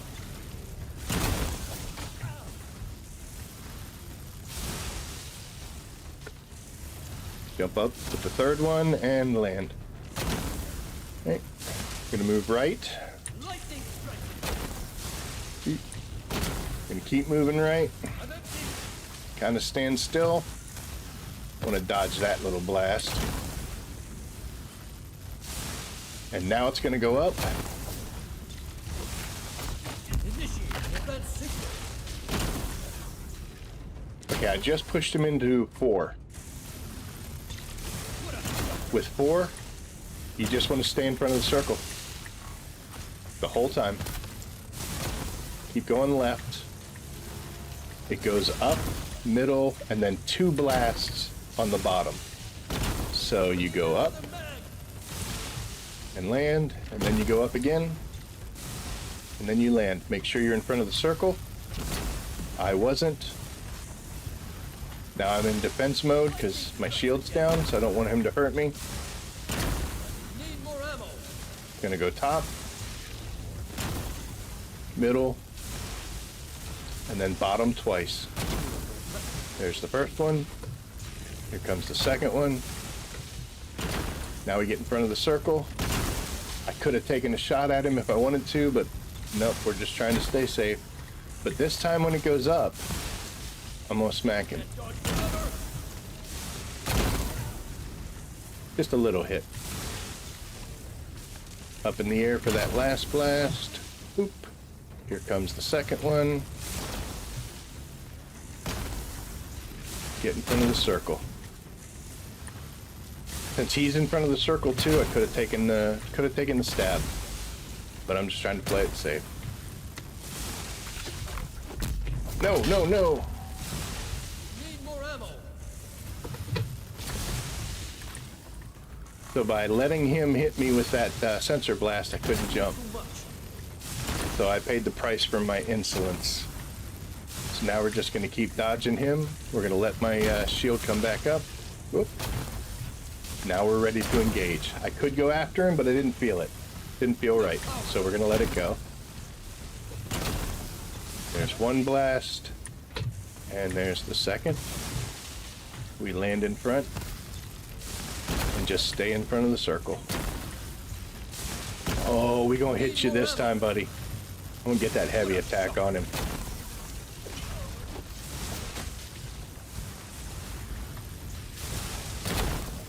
I probably could have finished him if I really wanted to.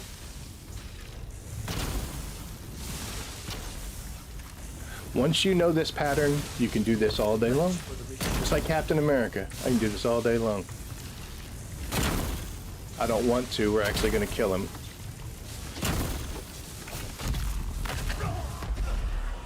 And it's done.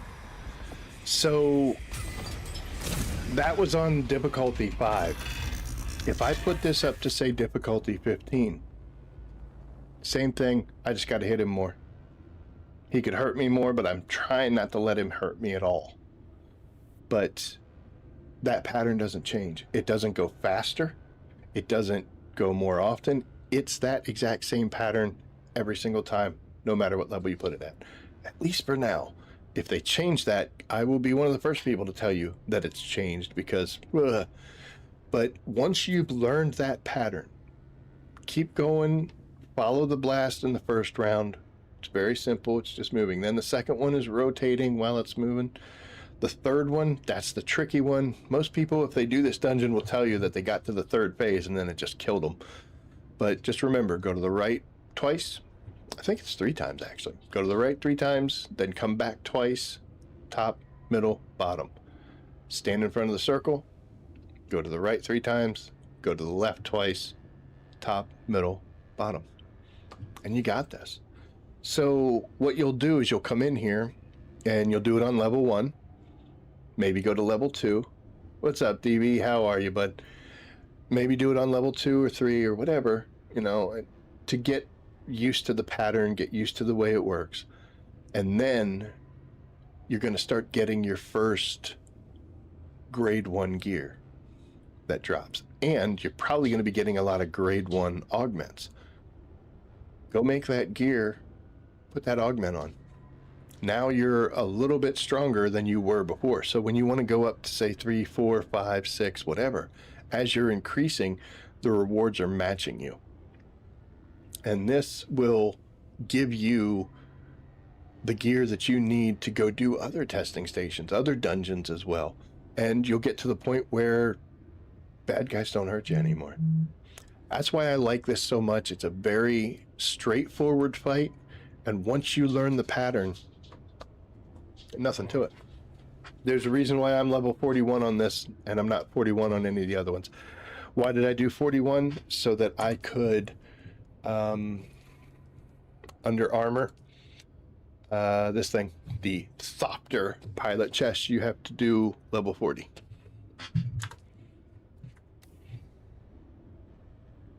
Oh, he disappeared.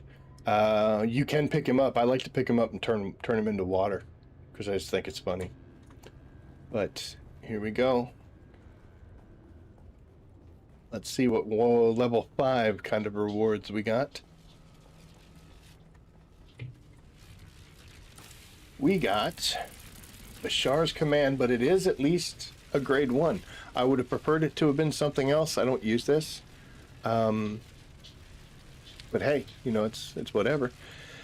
So here's blade flexi coating, right? Schematic for augmentation, which reduces the stamina cost to block of any melee weapon.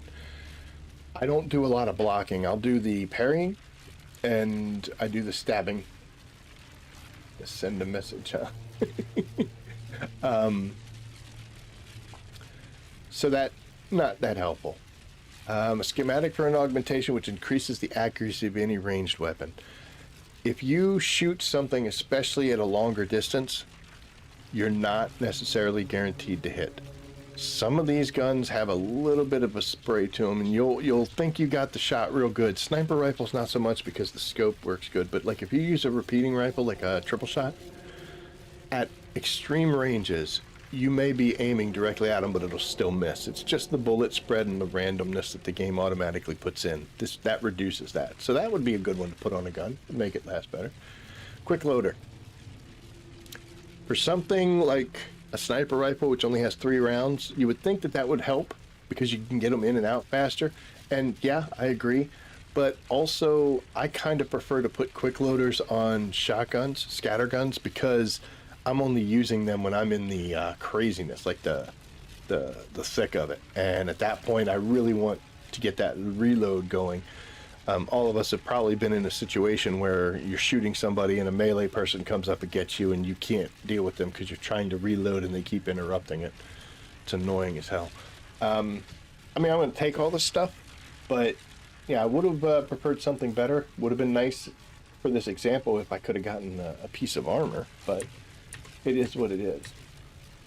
8 plastanium dust, not bad. Now, I'll tell you what we're going to do. They say that on streams, moments of silence are terrible. I'm going to just come right back in. Greetings, authorized visitors. And I'll still talk to you, but we're not going to get as explainy as we were just a second ago. And I'm going to do this again at level, I don't know, maybe we can go up a little bit.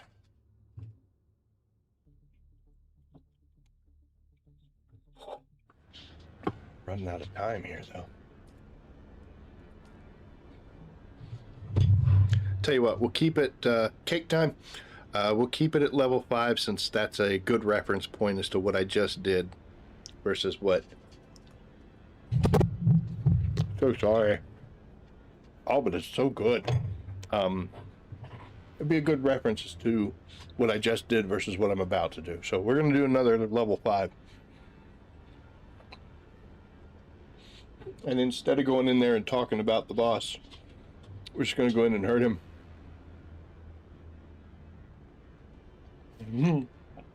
Yes, ma'am. You're celebrating with cake and adult drinks.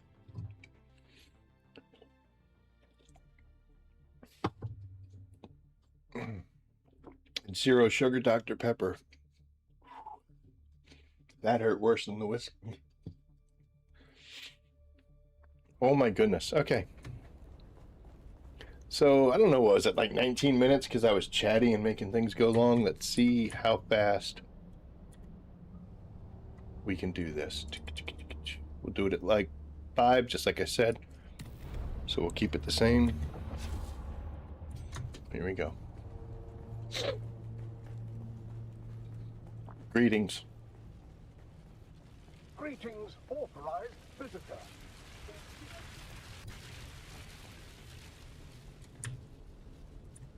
And also the fact that I go to these things and move so quickly, it's because I've done it so many times. You know, that's why you see me run here, run here, run here, do this. That's why I know when this door opens, it's going to be the spinny thing. You know, it's not because I'm super awesome. It's just because I've done this so many times that you know what you're up against.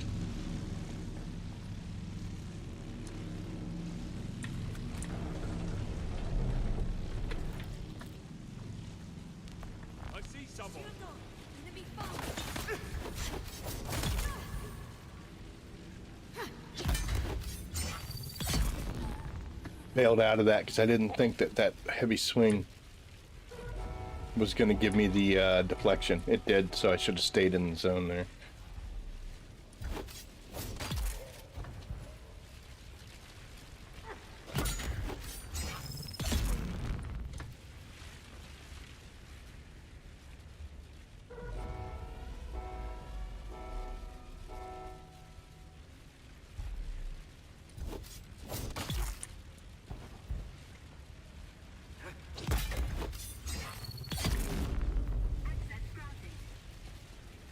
First room is done. I think I just took a whole bunch of extra of those that I didn't necessarily need. Would we get a 2 and a 4?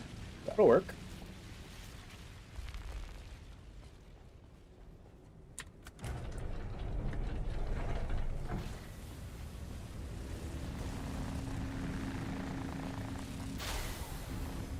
Ah, come on.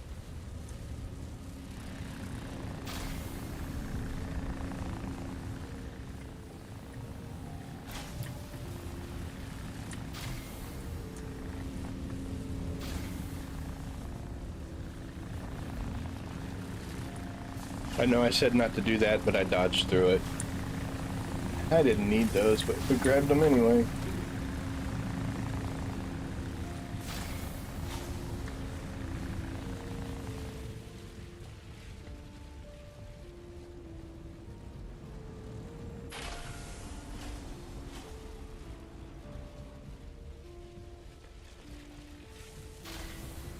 Yes, I did in fact almost walk into those wires. Thank you. Alright, we're gonna open this door, we're gonna come running down here, we're gonna hit this button, get some water in us. I'm gonna go ahead and go into the map. Well, no, because I still have it on the taskbar. We're gonna heal. I didn't heal up from before, so there we go. We got full.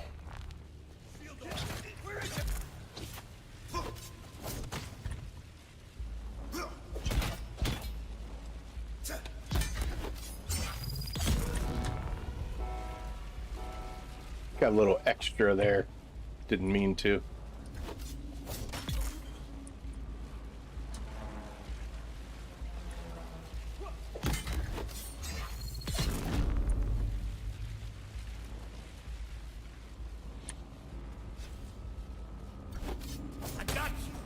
Oh! I hit you twice. It's fine with me.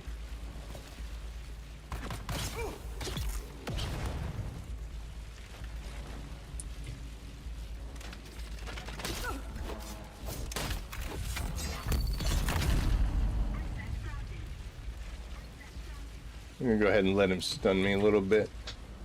Worse things.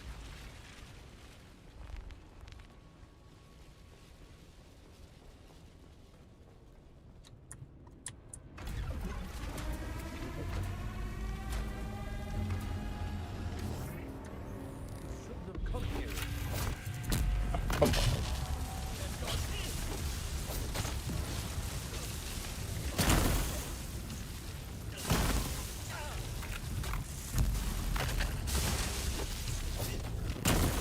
Need more ammo. You've seen too much.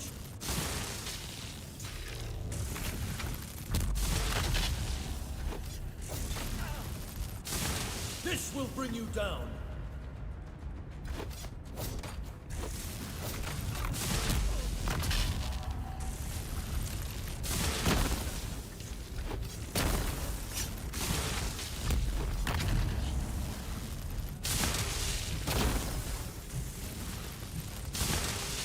You stunned me a little bit there.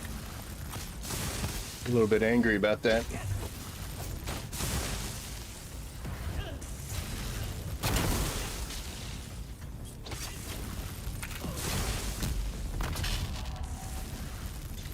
Now I have to evade because he did drop my shield with that electric, so bad on me.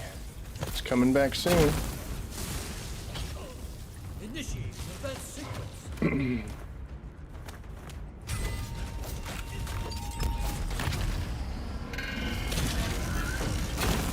Need more ammo.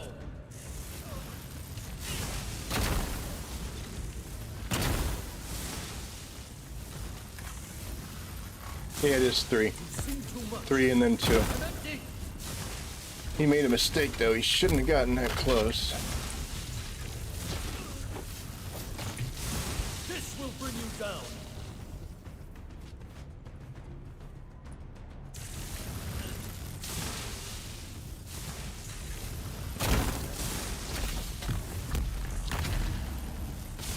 Oh, we got a double shot there.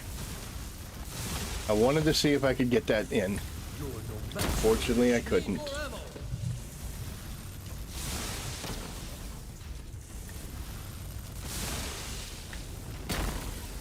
I haven't even hurt him yet. Shield's back though. We're good.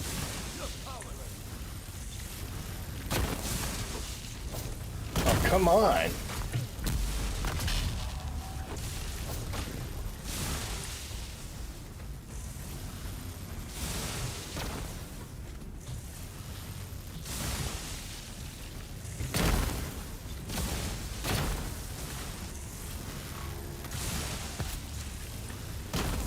Need another man. He's one shot away. We're gonna push it.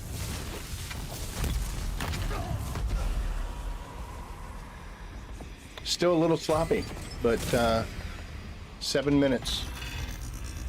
The pattern doesn't change. If you go up anymore, it'll be fine. If you grab him before he does, we can make him our water.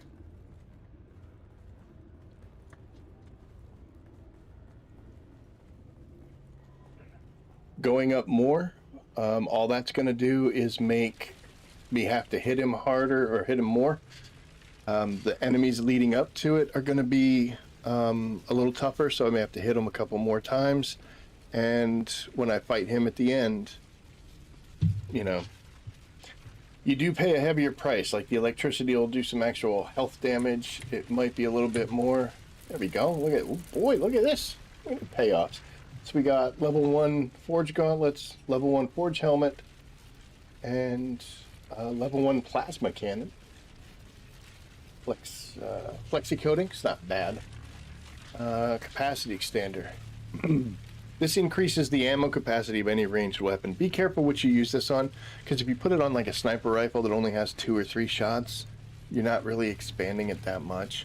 Whereas like a Regis triple shot has quite a few bullets, so it could be a little bit better. At least that's what I understand. I need to get better on my augments. Heavy caliber upgrade is great because it simply adds damage. And then blade grip.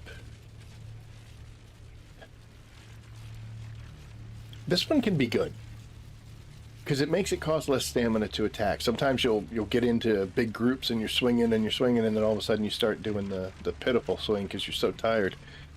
It could help. Honestly, I'd probably put damage modifiers on it before I would put anything else. We are very full. Otherwise, we would go again. But come in here, learn this dungeon, learn that pattern, Greetings, authorized. and once you do, sky's the limit. You can do whatever you want from that point on. And it's very easy. It's a very easy pattern. Level 3 or stage 3, that's the really hard one where things get a little crazy. But up to the other point is just keep moving left in a circle. In phase 2, keep moving left in a circle. For 3, you got to go 3 to the right, 2 to the left, then it's top, bottom, middle. And then on stage 4, stay in front of that circle until it goes top, bottom, or top, middle, bottom, bottom, and then get in front of the circle. And this guy's easy peasy lemon squeezy. And you can use this to get the better level gear, which will help you in all of the different areas. I don't like the fire dungeon. That is the least favorite of mine.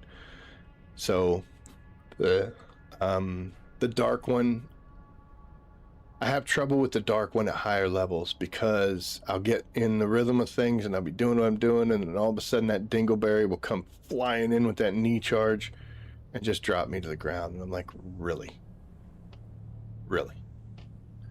So, yeah. But, yeah, dungeon 152. It's a great entry point into doing these overland dungeons and starting to get the gear that has like the different grade levels and is a little better, a little stronger. And you could use this to build yourself up and, take it nice and slow. Say you do level 5 like I just did, and you're like, okay, I owned that. That was awesome.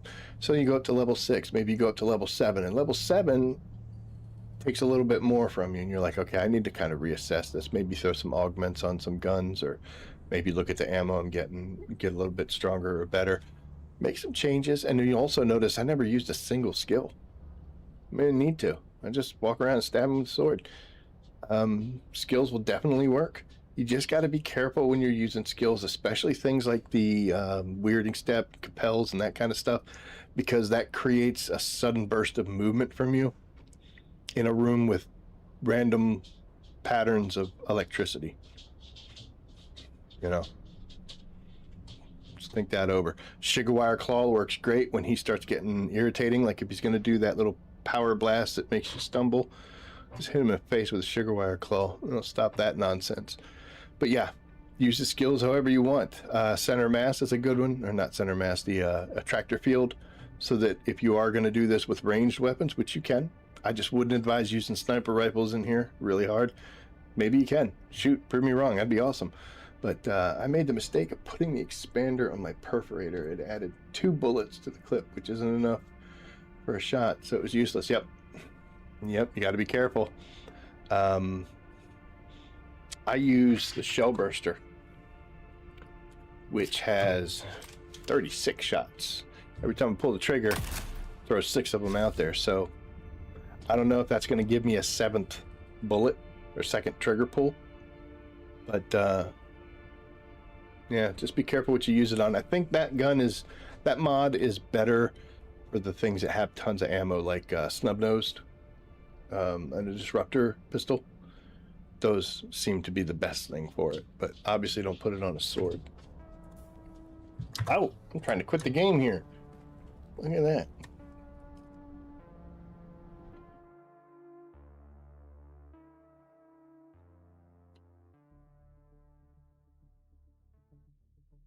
But practice your melee skills. Go over to Haga South, go to Vermilius Gap, go wherever you're going, and practice up on those melee skills. Get good with the swords.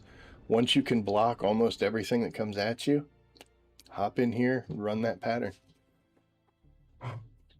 It's a great activity. It's got decent rewards. Like I said, you have to go up to the higher levels when you want to get that higher level gear. But hopefully by then you might have a buddy or a friend to run through there. That can help sometimes because the boss can only aim at one of you. So when the lightning's up in the air, you're both getting some shots in. There will be more enemies that spawn in those first 2 rooms, but you'll probably be able to take care of them. Shouldn't be an issue. And if it is, just figure out why and solve that issue. That's on 100, so thank you, Den. I appreciate it. What's your highest level in 152? 41. Well, no, 40. I did 40 to get the cosmetic, and that's where I stopped.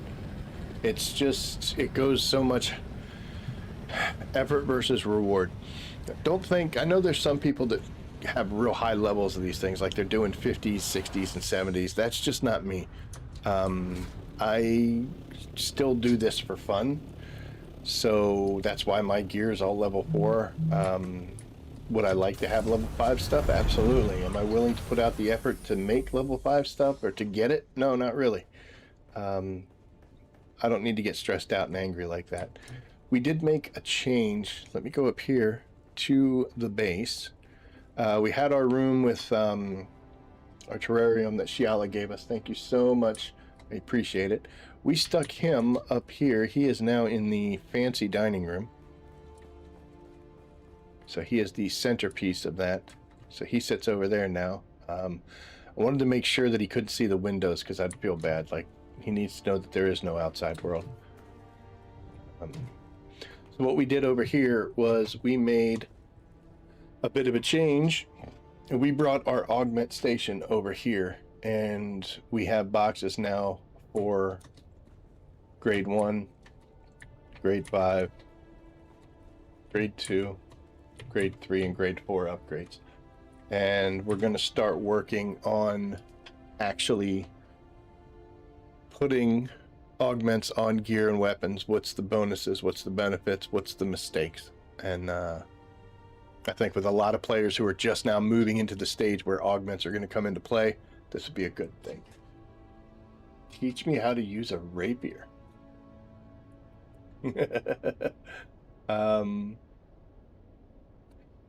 The rapier used to be the same as the sword.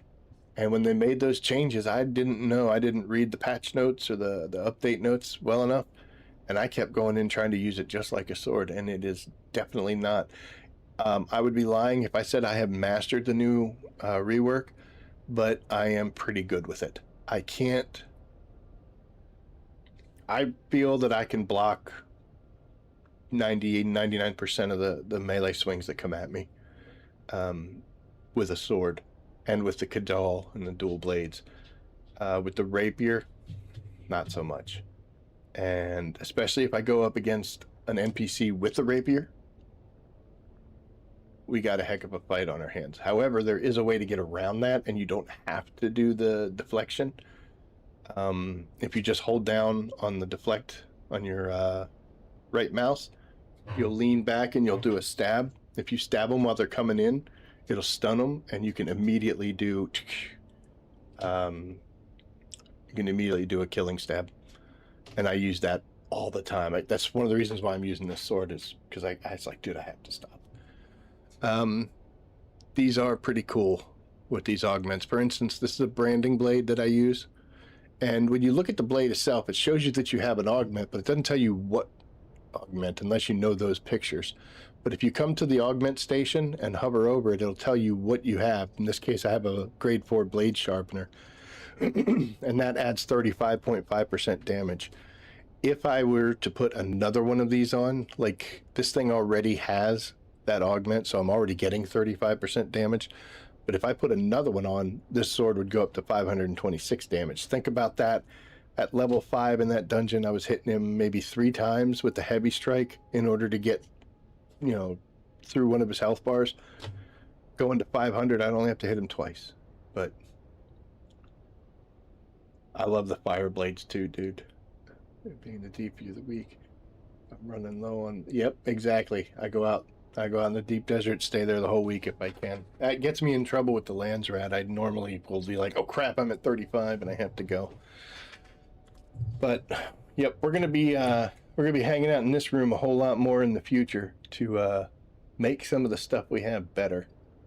So with that, actually we just crossed a little bit ago. We got the 2-hour mark. Notice the mic stayed working, so see what that tray thing is what's terrible. I gotta get around that. And we're going to keep working on things. We got a couple things planned coming up this week. We might have something big. I'm not entirely sure.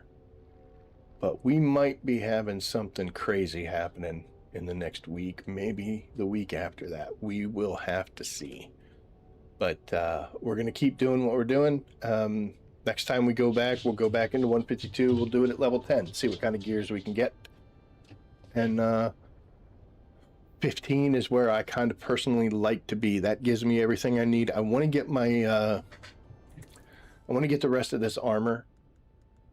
Well, first off, I'd like to get this armor because you'll notice that I made this before I got my crafting bonus. So this is still in great shape. It's at 97 out of 97 for goodness sakes.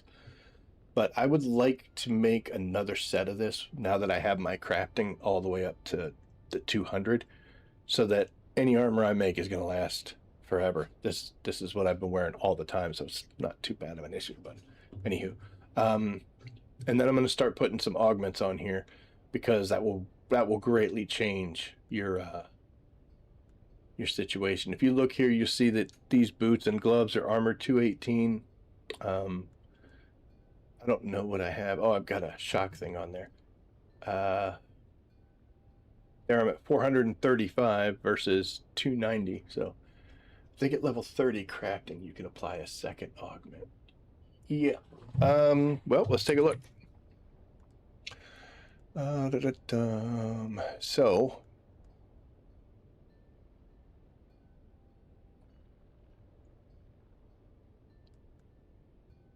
I guess when you get to 10, you can put an augment on armor. When you're at 3, you can do bladed weapons, and then ranged is immediate at 1. Keep going, and at 30, you get a second one for melee, and then for your weapon. And then you got to go a while before you get to that extra armor one. So now we're at 2 augments each. And that's at 42. And then you keep going way up here. And finally at level 87, you can put a 3rd augment on a gun. You can put a 3rd augment on a blade. And I guess that's it. There is no extra one for garments. So you're going to want to get 42-ish. 42 will give you 2 sets of augments. The worst thing about augments, as far as me, was I didn't want to put any augments on something because I didn't know what they did, and I didn't want to waste them. And that was a mistake, because I could have been doing extra damage this whole time if I just wasn't stupid. And worried about something that, in the end, really doesn't matter. The augments are pretty self-explanatory when you read them, like this. Schematic for an augmentation which reduces the stamina cost to attack of any melee weapon. That's a good thing. Love to put that on a weapon. And I got 2 of them. Although I would rather have extra damage. Salmon, I think if I had 2 damages and 1 stamina, that would be kind of nice. I could live with that. Some of them are kind of crazy. Like this one here, it reduces poison damage, but it increases fire damage. So this would be something you would put on armor that you were going to go do the poison dungeon with. I wouldn't put this on something you're going to go do the fire dungeon with, because now you're getting burned really badly. But you might be, I know I am, but you might be kind of far away before you have specialized armor sets for dungeons themselves. Just saying. And honestly, if you have that problem, yeah, if that's your issue, nah, you're a good little saber. You're doing just wonderful. Here you go. This reduces energy damage. This would be a smart thing to put on my armor before I go back in there. It's a grade 5. I'd rather save it for a grade 5 piece, but you know,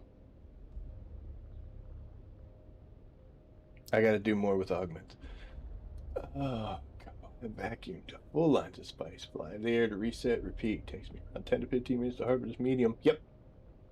That's what I do. Cool. I saw one has a 6 vibration, the other has 4. Wasn't sure how big the difference was every time I saw the person was like, you absolutely want these treads.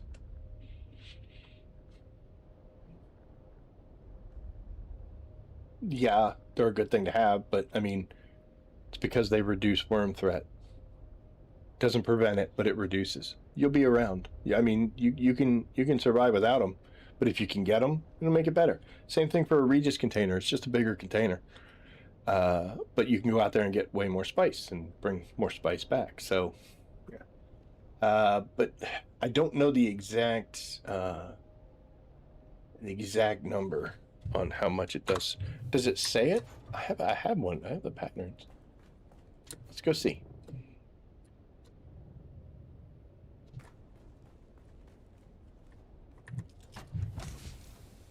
Oh, this was the bigger buggy boot I gave to a guy. All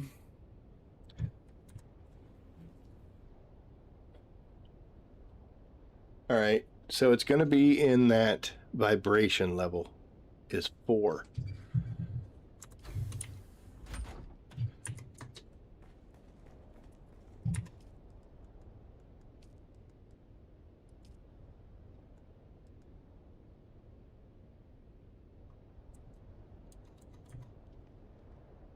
Okay, for a regular set of sandcrawler treads, it's 6. I think that's what you're talking about there. One is, yeah, that's a 6 vibration, and the other is 4. When I first started using my crawler, I was kind of surprised at how little it did aggro the worm. Even with the regular treads. You'll draw worm aggro well before you do in a crawler. When you're compacting by hand, those things scream, come get me.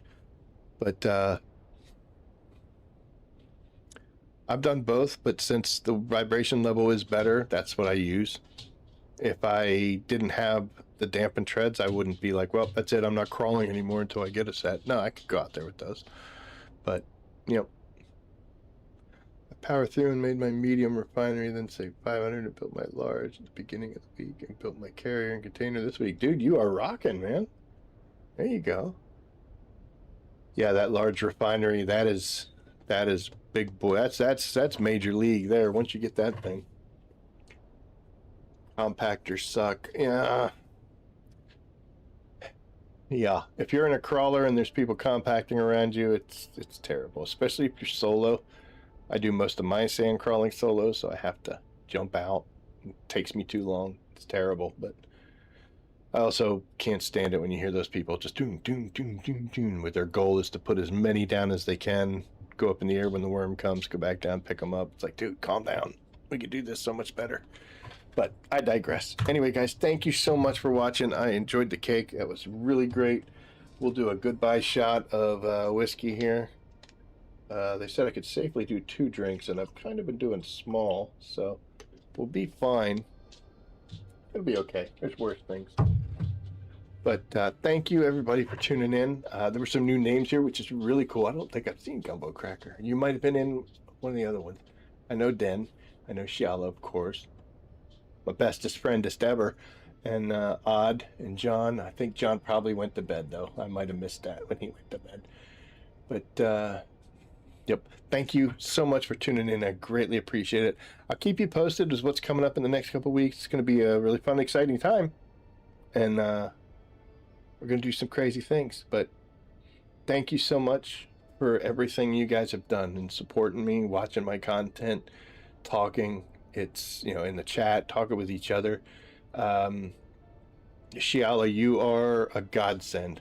You're full of such good information, and you're so helpful. I don't know how you do it, but and you stalk people when they're in the market. But that's cool. So, oh, John, you are here. Oh, it's the weekend, so you can stay up a little bit late. Yes, that's cool.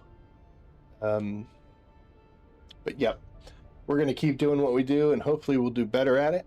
And we'll learn some more stuff, and we'll keep going, and off we go. But thank you so much. DV, are you guys streaming tonight? Hearts from Shiala.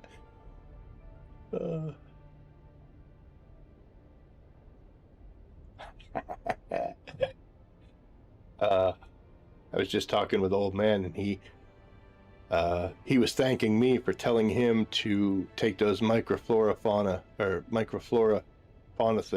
things, and take them to your recycler, because they could turn into plant fibers. And I was just telling him, and he was talking about how awesome that is. And he thanked me for saying it. I was like, "No, you need to thank Shiala, because she's the one that told me. Otherwise, I'd have been throwing them away or ignoring them just like everybody else." The end result. I'm a pack rat. I know I was saying the goodbye stuff, but I'm a pack rat. So I save ridiculous amounts of stuff I don't need. Look at this.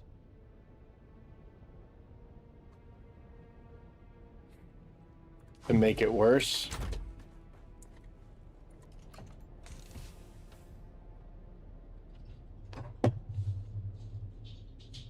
man. And most of this is from what you told me. But yep. All right. So I am going to sign off for the night. I'm actually going to head over to Darkest Visions, because they're getting ready to stream. Hopefully I didn't overrun into their time too much. But I guess I'll go watch Dark stream. But I will see everybody over there, and we will be back on Monday, 6 o'clock, like normal. We got a lot of rain in the forecast right now, Monday, Tuesday, and Wednesday. Thunderstorm rain, so it's going to be interesting. Hopefully that clears up, because the forecasts are never spot on. So if we're lucky, it'll clear up. But I will keep you guys posted. You never know when you might need it. Plant fiber is good for medical supplies, for filters, for clothes, for some decorations. I just hate running out of stuff. I hate the game telling me, "Oh, you can't make something." Be like, "No, I'm going to get enough materials." Anyway, thanks again, everybody, for watching. I greatly appreciate it, and we're going to continue to grow, and I hope you guys are with me the whole time. Arrakis is still celebrating. Heck yeah. I will finish my cake, and one last shot for everybody. This is like a mini Coke glass, like you get at the restaurants. It's the closest thing I had that could do alcohol. I don't drink that much. At least that time I didn't spill it all over myself. But anyway, thank you so much. Everybody have a good one, and I will see you Monday, hopefully, if the weather holds out. And as always, I'll see you out there. Take care.